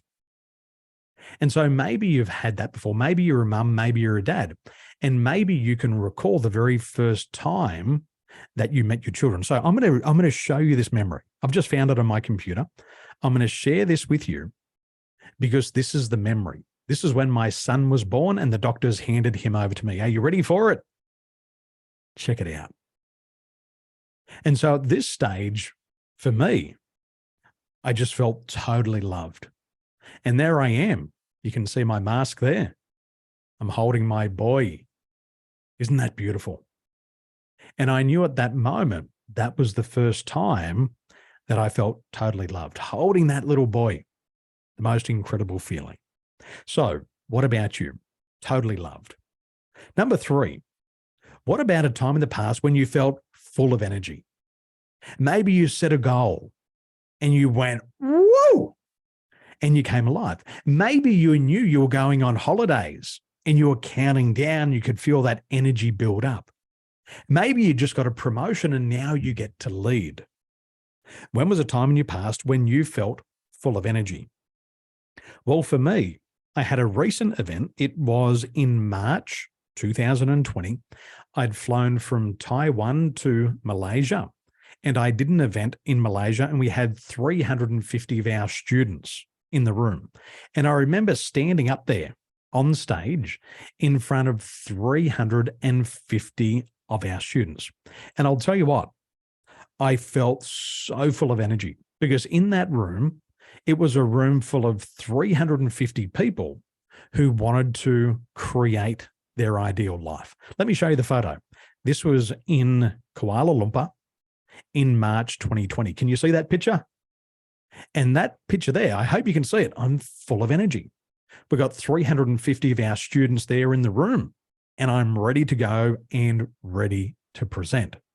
So what about you? Now, what about a time when you could have just fallen down laughing? Maybe somebody told a joke, you'd seen something funny, and you just felt that you could fall down laughing. Well, there was another story here for my boy, and he wanted to play a game called Heart Attack, but he couldn't say heart attack. So he was saying hark-a-cack. He said to me and his sister and his mum, can we play hark-a-cack? Now, we couldn't understand what he was saying, but he said it over and over and again. He was saying hark-a-cack, hark-a-cack. And we were all rolling around on the floor laughing because of what he was saying. And he thought it was so hilarious as well. So what about you? Number 5, what about a time in the past when you felt totally confident? What about a time in the past when you felt totally confident? Maybe you had some knowledge and it made you feel confident. Maybe you had a certain skill and you started to feel confident. What was it for you?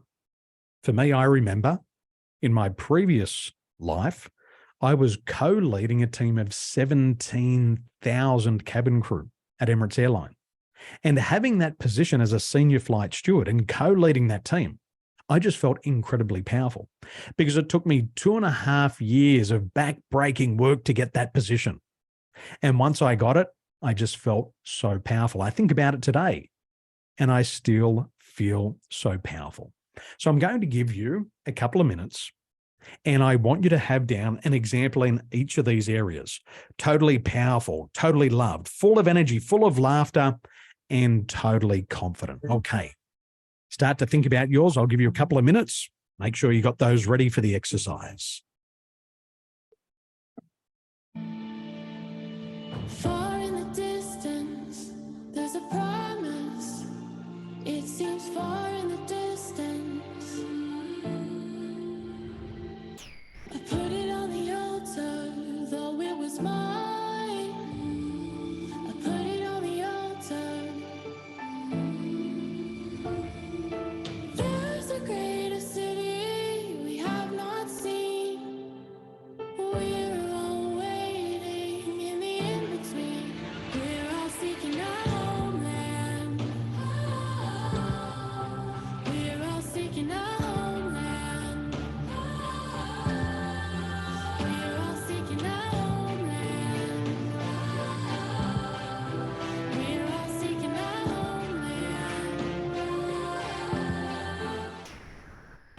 Okay, now on the bottom of page 21, there's 4 questions. There's 2 questions that I want you to answer before we go into the exercise. Now, on a scale of 1 through to 10, 10 being the most energy, 1 being the least amount of energy, how much energy and effort are you willing to put in this exercise? And I want you to rank how much energy from 1 through to 10. Question 2, how much energy and success do you want to get out of this exercise? Give yourself a grade of 1 through to 10. Now, here's the truth with this exercise. This exercise is like a bank account. You will get out what you put in. If you put $10 into your bank account, you can get $10 back out. If you put $1,000 in, you can get $1,000 out. If you put $1 million in the bank account, you can get $1 million back out. Are you with me so far? So you're going to get out of this exercise what you put in. So I'm going to let you be the judge of how much you get out of this exercise. I'm going to put $1 million into this because I want to get $1 million out of this baby. Are you ready to go? Let's begin. Let's begin. Now, what we're going to do, we're going to use our imagination. And what we're going to do is we're going to imagine that there's a circle on the floor. I want you to imagine looking down beneath your feet. And I want you to imagine that you can see a circle. And that circle can be any size and it can be any color. And what we're going to do is we're going to get into a very highly charged emotional state. We're going to feel those 5 powerful positive emotions, and we're going to feel them as if that thing was happening right now. And then as we feel each of these emotions, we're going to imagine stepping inside of that circle. And as we step inside of that circle of excellence, you're going to feel that feeling. And then we're going to double the size of that feeling. And then we're going to step outside of that circle. And we're going to imagine stepping out, leaving all of that emotion in the circle. And we're going to do that for about 7 seconds each. Totally powerful. We're going to step inside the circle. We're going to feel it. We're going to charge it up. We're going to step back out. We're going to feel totally loved. We're going to step inside of that circle of excellence. And we're going to feel that feeling of being totally loved. And then we're going to double the size of that feeling. Then we're going to leave that feeling in the circle and we're going to imagine stepping out. We'll then imagine feeling all of that energy, having a ton of energy. And then we're going to step inside that circle and we're going to take that energy in there and it's going to mix with that love and that power. And then we're going to double the size for the most real feel. We're going to leave the emotion in there. We're going to step out. We're then going to imagine that time in the past where you're just full of laughter. And we're going to get into that emotional state of laughter. And then we're going to step inside of that circle of excellence, taking all of that laughter inside us. Feels like my face is going to fall off with laughter already. We're going to leave that laughter in there. We're going to step out and then we're going to feel confident. We're going to take all that confidence inside of that circle. We're going to double the size of that confidence for the most real feel. And then we're going to step out. And what we're going to be left with is a circle of excellence that's full of power, that's full of love, that's full of energy, that's full of laughter, that's full of confidence. And this circle of excellence is going to give us our 5 powerful positive emotions. And then we're going to be able to utilize these whenever we want. Okay. So what you can have in front of you is you can have your circle of excellence strategy here. So when we look down, you can remember that time in the past when you felt totally powerful. You can remember that time in the past when you felt totally loved. You can remember that time in the past when you had a ton of energy. You can remember that time in the past when you were full of laughter. You can remember that time in the past when you're full of confidence. Okay, so I'm going to step you through this. This is a great exercise. You're going to feel a lot of energy. You're going to feel a lot of power. And then you're going to have those 5 powerful positive emotions, and you're going to be able to take them with you wherever you go. So are you ready? Are you ready to go? Good. The more energy you put in, the more you get out. And I'm going to leave it up to you to decide how much energy you're going to put in and how much you're going to get out. So shall we do this, ladies and gentlemen? Let's do this. Now, what I'd like you to do, I'd like you to think about that time in the past when you were totally powerful. And I want you to remember that specific time. And as you go back to that time now, I want you to float down into your body. See what you saw, hear what you heard, and feel the feeling of being totally powerful. And as you've got that, I want you to imagine stepping inside of your circle of excellence, stepping right inside of all of that power.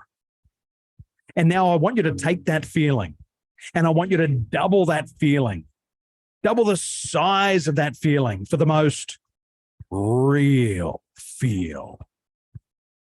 Excellent. And now I want you to leave that feeling of power in your circle of excellence and just imagine stepping back outside of your circle of excellence. Excellent. Well done. Now I want you to remember that time in the past when you felt totally loved. And I want you to go back to that time now.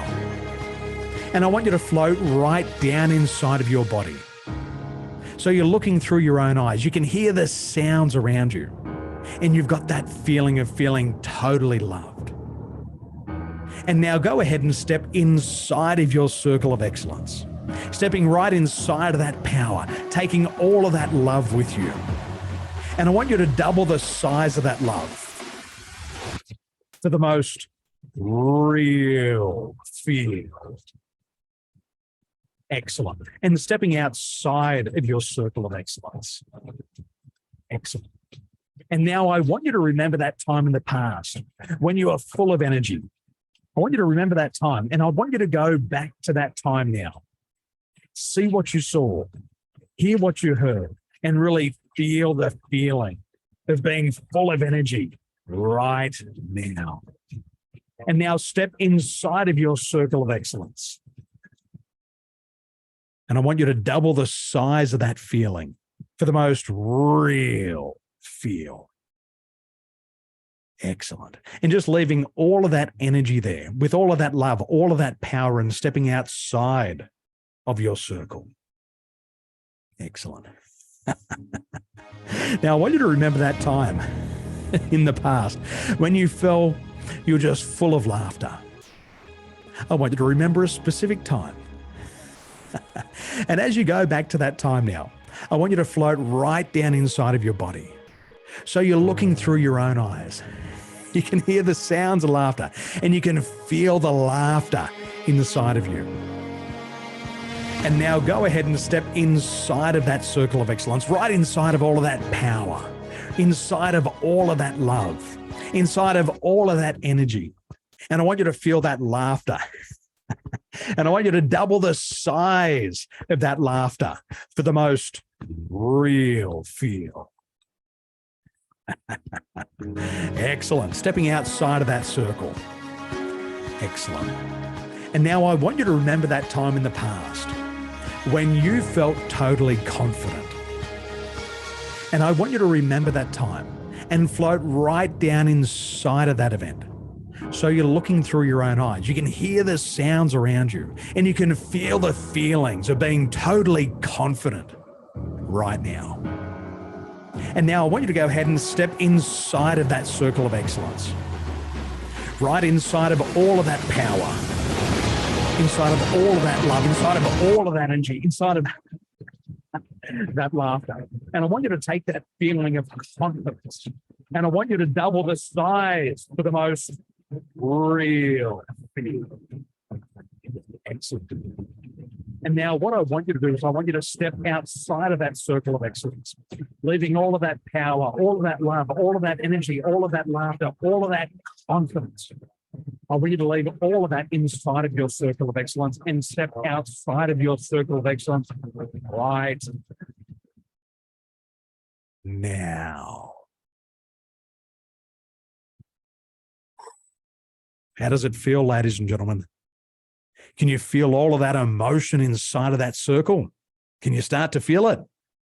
Can you feel it? Excellent. And when you're ready, come back to now. Open the eyes and come back to now. Well done. Well done. My face feels like it's going to fall off.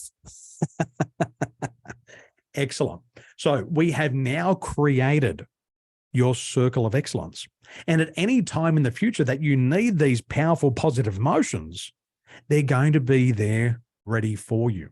And all you have to do is to imagine that circle on the floor. And when you step inside of your circle of excellence, all of that power is there. All of that feeling of love, all of that energy, all of the laughter, all of the confidence is there ready and waiting for you. So this is one of the most important exercises we're going to do. It's going to serve the foundation of what we do in the coming days. So would you like to test your circle of excellence? Would you like to test it and make sure it's working for you? Are you ready? Excellent. Good. So when you're ready, what I want you to do is this. I want you to imagine that your circle of excellence, I want you to imagine your circle of excellence is down there on the floor in front of you. I want you to see your circle. How big is your circle of excellence? Is there a certain color to your circle of excellence? Is there a certain sound? Have you got it? And what I want you to do now is I want you to imagine stepping inside of your circle of excellence. And as you step inside of that circle of excellence, you can start to feel that feeling of power. As you step inside of that circle of excellence, you can start to feel all of that love. As you're inside of your circle of excellence, you can feel all of that energy coming up through your feet, coming up through your legs, coming up through your thighs into your chest. You can also feel that feeling of laughter. And you can also feel that feeling of confidence. Have you got it, ladies and gentlemen? And if you're holding on to that feeling, couldn't you just imagine now that anything's possible? Having that power, having that love, having that energy, having that laughter, having that confidence, knowing you've got that there, doesn't it at least feel possible that you can achieve your goals? Is that a yes? Excellent. Now I want you to hold on to that energy, and I want you to step outside of your circle of excellence. And I want you to imagine now picking up that circle of excellence. And I want you to imagine putting it on one of your fingers, shrinking it down so it's like a ring of power, and you can take it anywhere you go. How does that feel? Does that feel great? Excellent. Wonderful. Okay, ladies and gentlemen, this is the foundational exercise. We're going to build on top of this tomorrow. And well done. You're doing well. Congratulations. Now let's have a review. Let's have a review of everything that we've learned today. We've learned a lot today. So I want you to go to the chat box and I want you to tell me, what have you learned today? What have you learned today? I'm going to go back through some of the exercises that we've been through today. And what I want you to do is I want you to share with me what you've learned so far. So we set some goals. We set some goals about living life on your terms, becoming an impactful leader, and leaving your legacy.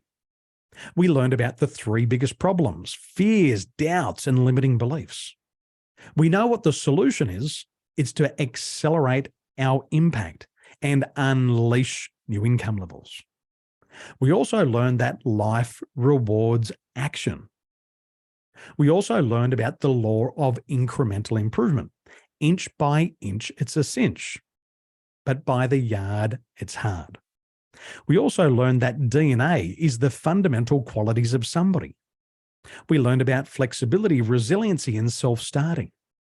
We learned about the emotional equation. We need 5 positive events to overcome 1 negative emotion.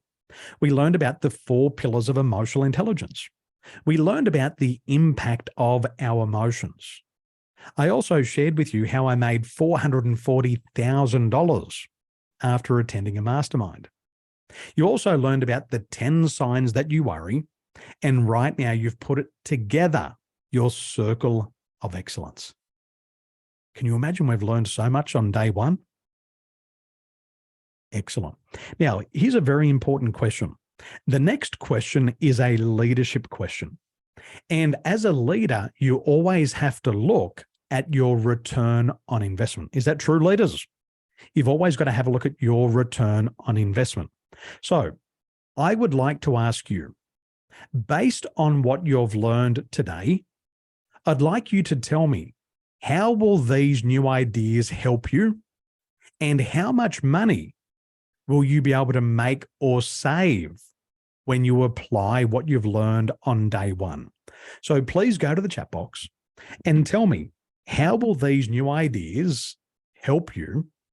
And secondly, when you apply what you've learned, and remember we said the money is made in the execution. Based on what you've learned today, how much money will you make, or how much money will you save? Go to the chat box, let me know, and I want you to think about it. How will these new ideas help you? And how much money will you make or save based on what you've learned today? And this is a leadership question. All leaders think economically. All leaders think in terms of return on investment.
Quickly, come on, quickly, ladies and gentlemen, come on, let's go, go, go, go, go, go, go, go, come on.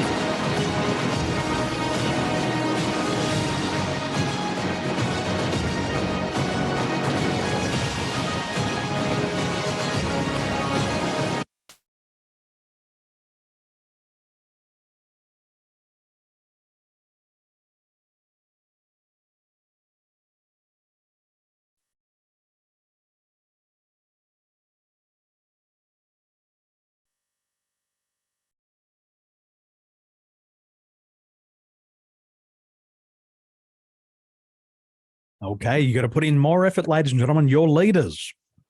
This is your future. You're going to decide, how will these ideas help you? And how much money will you make or save?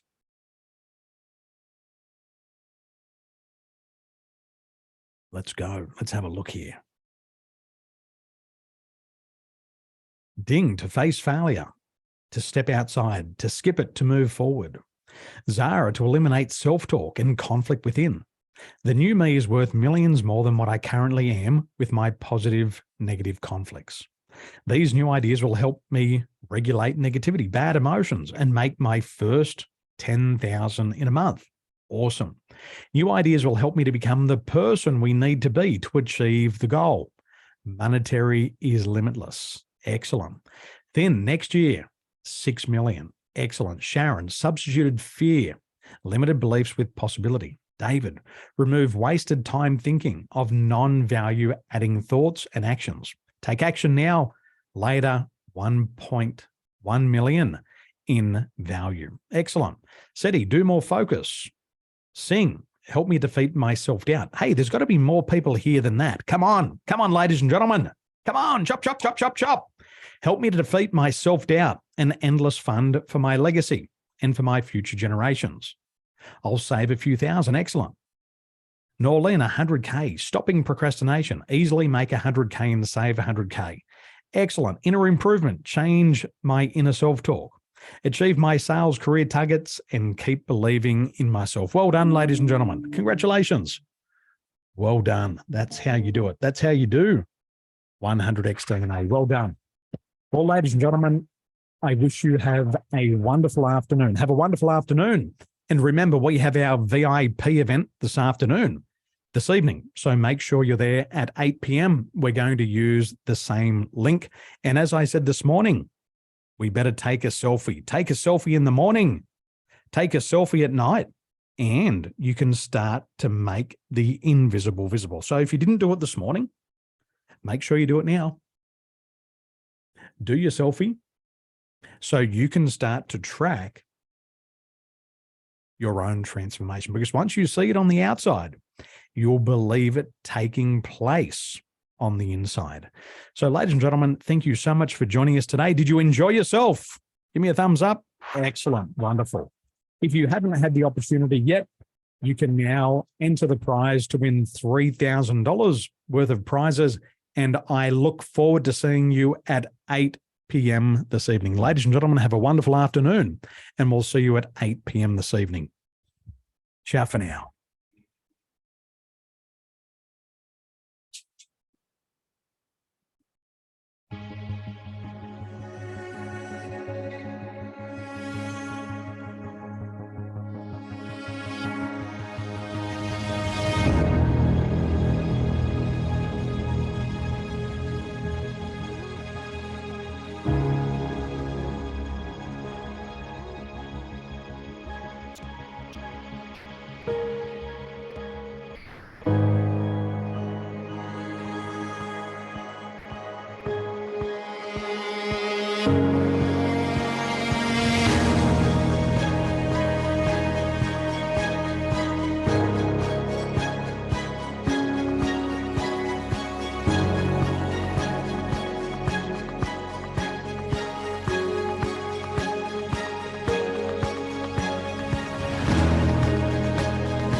Well, ladies and gentlemen, good evening. Good evening and welcome to the VIP session. Tonight we have some wonderful guest speakers for you, people that can help you reach new heights in your career. So thank you for being here. And the reason why I invited you to be here tonight was because I wanted to spend some more time with you. I also wanted to introduce you to some of my friends who are multimillionaires, people who are incredible at what they do. And these people, they have the ability to take your life to a totally new level because of what they know and who they know. So when you're ready, please go ahead and turn on your cameras. Turn on your cameras. Don't let me sit here all by myself with no camera on. Good evening. Say hello. Get those cameras on. And let me see who we've got tonight. Alice, good evening. Welcome. Cheryl, good evening. How's your dinner, Cheryl? Benjamin, good evening. Sharon, good evening. Isma, good evening and welcome. Thank you for being here. So let me ask you, who here tonight has ever given up on a goal? Have you ever given up on a goal? Yes or no? Go to the chat box and let me know. Have you ever given up on a goal? Yeah. Benjamin says yes. Sharon, yes. Crystal, yes. Excellent. Have you ever quit too early on a goal? Have you started then just quit too early? Has that happened to you as well? Or have you not done what was necessary because you lacked the motivation? Has that happened to you before? Have you had some false starts? Well, it's natural and normal. And what we want to do is we want to learn why this happens. Would you be interested to know why it happens? Would you like to know why these things keep repeating? Benjamin, yes. Sing, yes. See, there's reasons for success and there's reasons for failure. And I want you to write this down. Grab a pen. Grab a pen. Write this down. There's a very important saying that success leaves clues. Success leaves clues. And what that means is if you have success in one area of your life, it'll leave a set of clues. And if you can identify those steps you took to become successful, then you can apply that strategy in other areas of your life. And I remember this was very true for me because when I joined real estate, my mentor gave me a blueprint of success. And he said, if you do step 1, 2, 3 in real estate, then you're going to be successful. And once I figured out the formula of success in real estate, I then applied it to a clothing manufacturing business that I started. And I applied 1, 2, 3 steps to my clothing manufacturing business. And then within a couple of years, I had 52 shops across Australia selling my clothing. I also applied those steps to my family business, 1, 2, 3. And within a couple of months, the business turned around and they started to make more money and more sales than they'd ever made before. And what I realized was success leaves clues. And if you just do what successful people do, then you're going to get the exact same result. So has anybody ever here baked a cake? Has anybody baked a cake before? You've gone down to the shopping center, you've bought a cake mix, you've put the ingredients in, you've baked a cake. Benjamin, a lot. And isn't it interesting that you can go to the shopping center, takes a couple of minutes, you can spend a couple of dollars on a cake mix. And oftentimes the very first time, you can get that cake 80% perfect. Have you noticed that? But how much time did it take for that person to formulate the cake mix? How many mistakes did that person make to get that perfect batch to be able to put it in that box and give it to you? See, if there's a recipe and you follow that proven recipe, then what you can do is you can repeat perfection. You can repeat success. Is this making sense so far? So if you just do what successful people do, you're going to get the exact same result. So I took this formula and then I applied it in leadership. And within 2.5 years, I was co-leading a team of 17,500 people. I took the same formula. I applied it to business. And today I have coached and trained more than 20,000 people.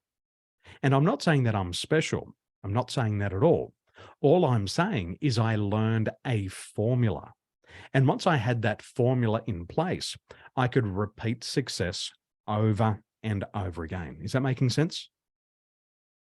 Excellent. Now, if you're just joining us, please turn on those cameras. I'd love to see your faces. You get to see mine. Treat me. I would love to see yours. So would anybody like to know what this formula is? Would you like to know what the formula is? If I gave you this formula, would you at least try it out in your life a couple of times? Would you at least do that? Not quit the first time, but you got to apply it a couple of times, because the first or second time that you apply it, you might not get exactly what you want, but I'll tell you what, you're going to get really damn close. So who would like that formula? If you'd like the formula, please turn on your camera. If you want the formula, please turn on the camera. Thank you, Isma. I know you're driving at the moment. Thank you. If you want the formula, turn on the camera so I can see your face. How does that sound? Sound like a good deal? Okay. Now, there's 4 Ds of success. 4 Ds. How many Ds of success? There's 4 Ds of success. And I learned these 4 Ds of success when I was 19. Now, I know I don't look a lot older today, but I promise you I'm now 42. And I've been applying these ideas, these same 4 Ds in my life since I was age 19. And if you just do what other successful people are doing, you're going to get the same result. So make sure you got that pen out. Have you got your pen out ready to go? Make sure you get your pen out for this one. So tonight, I'm going to share a strategy with you, and it's called the 4 Ds of success. And these 4 Ds of success are used by everyday people who have gone from good to great in every field, from good to great in sales, from good to great in leadership, from good to great in management, from good to great in sports. And these 4 Ds of success are the fundamentals of confidence and financial security. So give me a wave if confidence is important to you. Give me a wave if financial security is important to you. Excellent. These 4 Ds are very easy to learn. They're easy to apply. And when you adopt these convenient beliefs, you're going to start to think, feel, and act like a winner. So you ready? The first D is desire. Now, if I could wave my magic wand, if I could wave that magic wand, if I could take that magic wand and I could wave it, and if I could wave that magic wand and grant you any one wish, what would it be? Go to the chat box, let me know, because we're going to start with the end in mind. We're going to start with that goal. If I could wave that magic wand, I promise you the battery is charged. It works very well. If I could wave that, what would you want? Limitless confidence, unlimited wishes. Excellent. Now, let me ask you, how bad do you want that goal? That goal that you want, that wish, how bad do you want it? On a scale of 1 through to 10, how bad do you want it? 1, you don't care about it. 10, you can't live without it. Good. Now that you've said 10, let me ask you, are you committed to do whatever it takes to achieve it? Are you willing to invest in yourself to make it happen? Are you willing to develop habits, to face challenges, to overcome obstacles that come with success? See, the first thing is desire, and you have to have a burning desire. That goal has to set your heart on fire. That's the first thing. That's the first D. Now, the second D stands for decision. The second D stands for decision. Now, where are the ladies tonight? Where are my mums? Mums, give me a wave. Can you be 99% pregnant? Can you be 99% pregnant? Yes or no? No!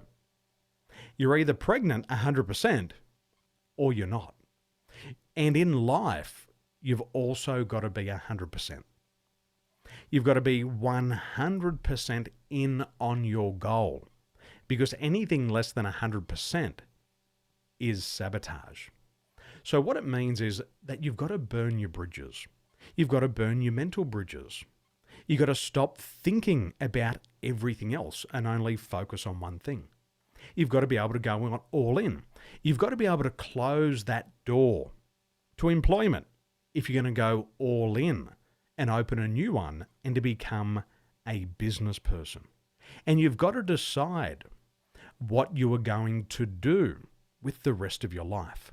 And the reason I say that is because it's going to take you your entire life to achieve your goal. If you've set yourself a big goal, wouldn't it be fair to say that it's probably going to take you most of your life to achieve that goal?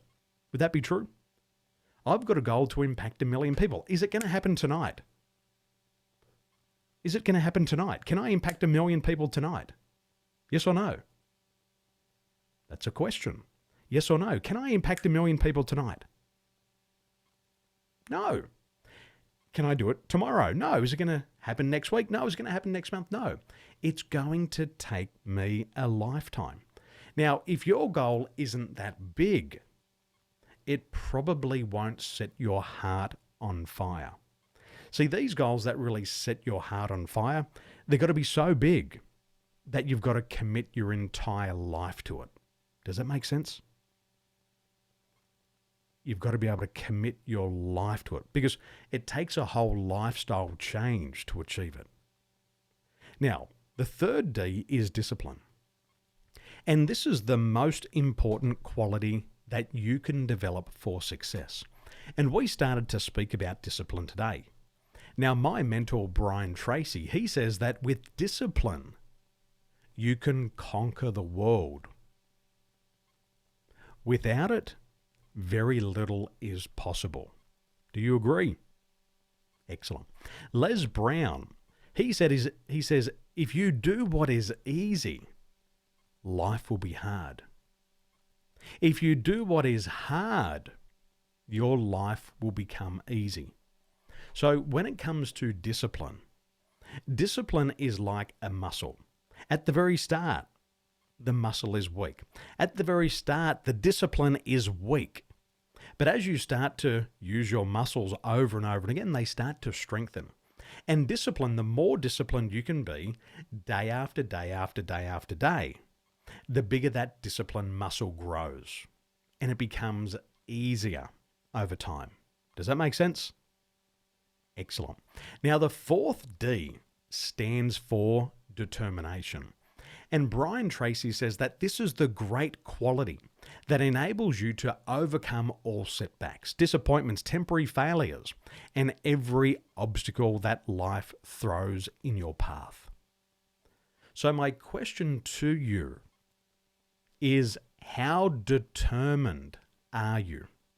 How determined are you? Are you willing to crawl over broken glass to achieve your goals? Are you willing to bend over backwards? Are you willing to sacrifice yourself financially to achieve your dreams? Because the truth be told, if you have $1 million dream, you're going to have to pay $1 million for it. Just like $1 million income, you've got to be able to work for it. So at the end of the day, your determination is a reflection of your mindset. It's a reflection of your character, and it's a measure of your self-belief. And if you don't have determination, then you don't believe in yourself. If you do have determination, there's absolutely no limits on what you can accomplish in the next 12 months. So go to the chat box. Let me know, are you all in on your goal? Are you ready to explode into 2023? Excellent. So let me summarize these 4 Ds. Desire, discipline, decision, and determination. And if you live by these 4 Ds, there's absolutely no limits on what you can accomplish in the next 12 months. How does that sound? Sound good? Excellent. Well, ladies and gentlemen, our guest speaker today is the former head of SWAT. In his 17 years leading the SWAT team, He oversaw more than 1,000 arrests. And today, he serves as a consultant to billion-dollar businesses. And today, he's here to join us to share with you key ideas so you can negotiate in any situation. Ladies and gentlemen, would you please put your hands together and help us welcome our $1 million mentor, Corey Jones. Hey, Corey, good evening. Great to see you there, my friend. Good Thanks for joining evening. us. Good morning. Good evening. It's Good morning evening to here you, my friend. for me. How's the audio, Daniel, this morning? Mate, it is good. If you can just lower your little white thing just a little bit, it's just at the bottom of your screen. If you just drop it down an inch or two, yeah, there we go. Good there? All right, cool. That's excellent, better. Excellent. Ladies and Gotta gentlemen, have my I'm gonna notes. put Got to be you- prepared. I'm going to put you in the good hands of Corey Jones. Corey Jones, thank you so much. Hey, good morning, everyone. So the first thing that I always want to talk about when we're talking about negotiations, how you doing, is we want to be prepared, right? So I have these notes that I prepared for you that I can go through. So I'm going to give you 8 steps for negotiation. So if you want to write down on a piece of paper 1 through 8, but right over top of the number 1, what I want you to write down, these are not linear, which means we don't always go from number 1 to number 2 to number 3 to number 4 all the way through to number 8. We may bounce around. We may bounce around 3 and 4, 3 and 4. We may realize that we're going about it wrong and have to go back to number 2. So number 1, everything is a negotiation, right? Everything is a negotiation. Just think about your daily life. Think about the things you had to accomplish just to make your attendance in this class happen. It was a negotiation. You had to get maybe time from work, time from the family. Maybe you had to get different things taken care of, and that involved some conversation. It maybe involved some give and take. So there was a negotiation. So when we are looking at everything being a negotiation, what we want to do is determine the 3 types of behavior. Now that's something that I modified. I used to say 3 types of people, but everybody can change. Somebody could be agreeable on Monday, and then you could say the wrong word and they could be suddenly disagreeable or not willing to comply with you. So I like to call them behaviors that people that we're negotiating with are exhibiting. So there's the known compliant. We're pretty sure that this person is going to comply. This would be like that client who came and called you, emailed you, reached out to you and said, hey, I'd like your services in my business, right? That would be the known compliant. Then there would be the not yet compliant. We're not sure where this person is. We're not sure if this person wants our services or does not want our services. They're the unknowns. That's where we're going to spend most of our time, realistically, when we're negotiating with people, trying to figure out, am I wasting my time or is this person winnable? Am I going to be able to get a mutually beneficial goal set for me and that person? And then we have the non-compliant. They come in and they're like, nope, I don't need it, don't want it, already got it, don't have the money for it, can't afford it. The non-compliant. We're still going to spend some time talking with those individuals and seeing if we can move them from being non-compliant to not yet compliant, and then ultimately to compliant. So that would be number 1, right? So I'm gonna give you a parallel story of something that happened to me as a police officer. We had an emotionally disturbed person, a very large individual.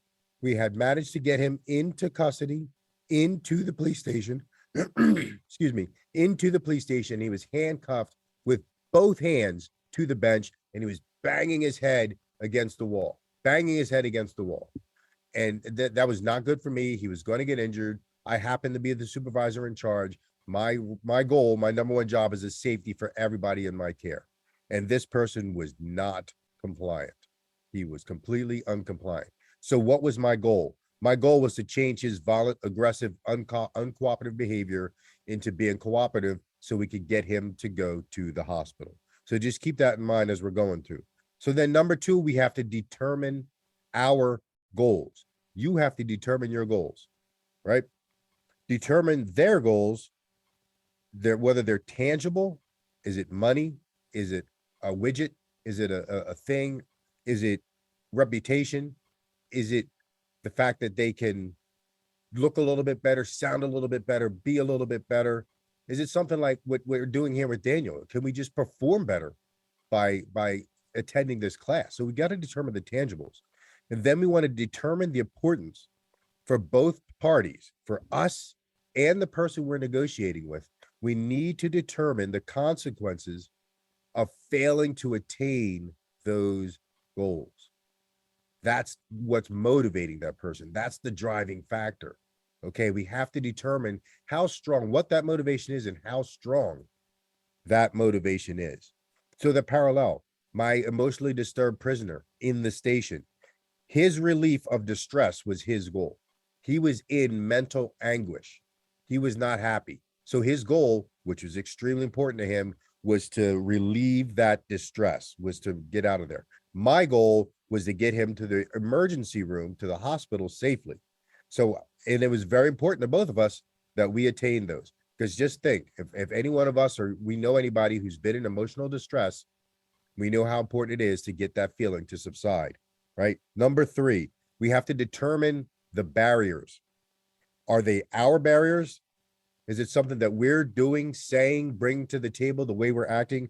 Or is it a barrier that they have erected, that they have put up? Did we say or do something that created an uncomfortable feeling for our counterpart? Are we reading something in our counterpart that shows that they are uncomfortable? And what is that? So we have to determine those barriers. Okay, we have to continually read the people that we're speaking with and determine, are they comfortable or uncomfortable, and why? Right? And then why? Right? So in my emotionally disturbed person in headquarters, one of the barriers was I had a detective who was antagonizing him, who was using foul language and egging him on and making him more upset. So that was a barrier. So I had to have that person removed from the equation so I could then work towards getting compliance. So that's what I had to do, right? So number 4, we want to remove those barriers, remove the fear, remove the loss of confidence, remove the fear of the loss of money. We want to show the people we're negotiating with, if we're trying to sell something, that, yeah, it's going to cost you some money up front, but it's going to pay dividends. That ROI at the end is going to be something that's going to be more beneficial. So we have to remove those barriers and replace them with something that's going to benefit both our client or potential client and us. So we want to remove those. Then we have to assess our progress. So number 5 is assess our progress. Have we moved this person from non-compliant? Are they leaning back in towards potentially or unknown compliant? Or have we moved them from unknown compliant to, all right, if I just say the right thing, if I do the right thing, if I meet this person where they need to be met, they could be compliant. Then we want to actively listen. We set all the stage now. Now it's really time to let them really talk and find out exactly what it is that we're going to need to say or do to gain that compliance from them. We're going to actively listen. We're going to project an actively listening face. We're going to be open, unbiased, non-judgmental. We're going to encourage them to talk. Tell us about the last time somebody called you and offered you something similar. Did you ever do something similar to this? Tell me how that worked out. Do you know anybody who ever did anything similar to what we're talking about? How did that work out for you?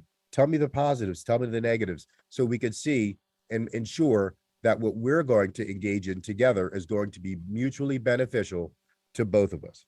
Once we find that out, once we get that, we're going to, number 7, drive to compliance. We're going to drive to cooperation, and we're going to drive to collaboration. We're going to do everything we can to continue that person moving in the right direction so we can get that compliance, that cooperation, and that collaboration, which would be number 7. And then finally, how did that, I guess you're wondering, how did that emotionally disturbed person in my station work out, right? So what happened, Corey? Whatever happened with him? Well, I was able to negotiate with him, and he allowed the paramedics to come in and inject him with a sedative, which immediately calmed him down. It was a win-win. It took away his barrier, which was that distress that he was feeling, and it took away my fear that he was going to injure himself, and allowed him to go to the hospital. I will tell you that was one of the hardest negotiations that I've ever done, because that's not something that we normally do in law enforcement in America. So as I'm doing right now, that's number 8. We want to celebrate and share those successes with as many people as possible. We want to celebrate and share that. It reinforces the validity of this process. It attaches an emotional meaning to this process. If somebody says, oh, how did that deal work out, Corey? And you tell them, oh, how did you do that? And you tell them, I did this 8-step program. And by the time I got to number 6, I realized I'm just driving to compliance, and we got it. It reinforces it in you. It gives you a natural endorphin release. It makes you feel good. And if your boss hears it, your counterparts hear it, they're going to reward you. They're going to potentially put you up for a promotion. So allow that sharing for past or future negotiations. So that is the 8-step process for negotiating with anyone. Do I have any questions for anybody? I got a couple minutes. I always like to leave open for questions at the end of that. Corey, that is awesome. So ladies and gentlemen, please go to the chat box. What questions do you have for Corey? Maybe there's a statement that you want to make there. Corey, I'm just going to kick it off. I just want to go back to number 8. And you said celebrate wins. What's the importance of that again? Can you just reinforce this? Because I believe that in this community, as we all succeed, we should also celebrate wins. So what's the importance of that once again? There's been scientific studies that say when we recount positive successes in our lives, in a professional or personal life, when we recount them, we get another little endorphin rush. It makes us feel a little bit happy again. Just like if somebody tells you, what was your favorite Christmas present? You smile because you think, oh, my spouse surprised me with a cruise to a special place. You get an endorphin rush, and that solidifies it. It makes it more memorable. So then later, 6 months, 6 years later, when you have to go back and reuse that skill set, you're remembering that skill set in a positive light is what you're doing. There was a question in the chat box. Somebody said, how do you know when it's a dead end? And it's interesting, Daniel, we get that almost every time we talk about this. How do you know when it's a dead end? When they're using language that basically tells you that. Use your instincts. When they're telling you, look, there's just absolutely no way I'm going to do this. I'm already doing it. You've already said everything you could say. There's nothing else you can say. You say, all right, sir, I'm sorry that you feel that way. Hopefully we can meet again, maybe at some other time when this product is something that will be beneficial to you. Here's my card. Here's how you can get a hold of me. You know, I encourage you to go explore other options. You will find, however, that the one I'm offering is going to be the best for you. Have a great day, sir. Stay safe. I love it. There you go. There you go. That's how you do it. So these 8 principles, they're not linear. And what you can do is you can take them from Corey's 17 years of experience in SWAT, and you can apply them in your personal life, and you're going to be able to negotiate. Because from the moment that you wake up to the moment that you go to sleep, everything's a negotiation. And then as you launch your businesses, again, everything is a negotiation. There's going to be prospects using your competitors' products and services, and it's going to be an ongoing negotiation for you to get them to stop using your competitors' products and services and start using yours. So it's an ongoing process. Indeed. Indeed it is. Corey Jones, thank you so much. I know it's early morning there in America. Ladies and gentlemen, would you please give Corey Jones a big 100X DNA thank you, and let's show him appreciation for what he shared with us tonight. Corey, thank you so much. Thank you. Thank you. Stay safe, everyone. Thank you, my friend. Wow. How do you feel, ladies and gentlemen? Bang, bang, bang, bang, bang. Now, if you do that over and over and again, what you're going to be able to do is you're going to be able to negotiate the best deal for you. So in business, there's a side of negotiation, and then there's another side of selling. So give me a wave. Who here would like to be able to double or triple their sales? Would you like to be able to do that? Would you like to be able to sell faster, sell easier? Would you like to be able to do that? What if you could get billion-dollar investors into your business? How would you like to be able to do that? Well, our next guest speaker this evening, he runs a business called Swish Sales Coaching. He has coached more than 8,000 salespeople, and he's impacted more than 163 industries around the world with his strategies. And today, he's here to show you how to get billion-dollar investors into your business. So, ladies and gentlemen, would you please help us welcome our $1 million mentor, Mr. Ryan Tuckwood.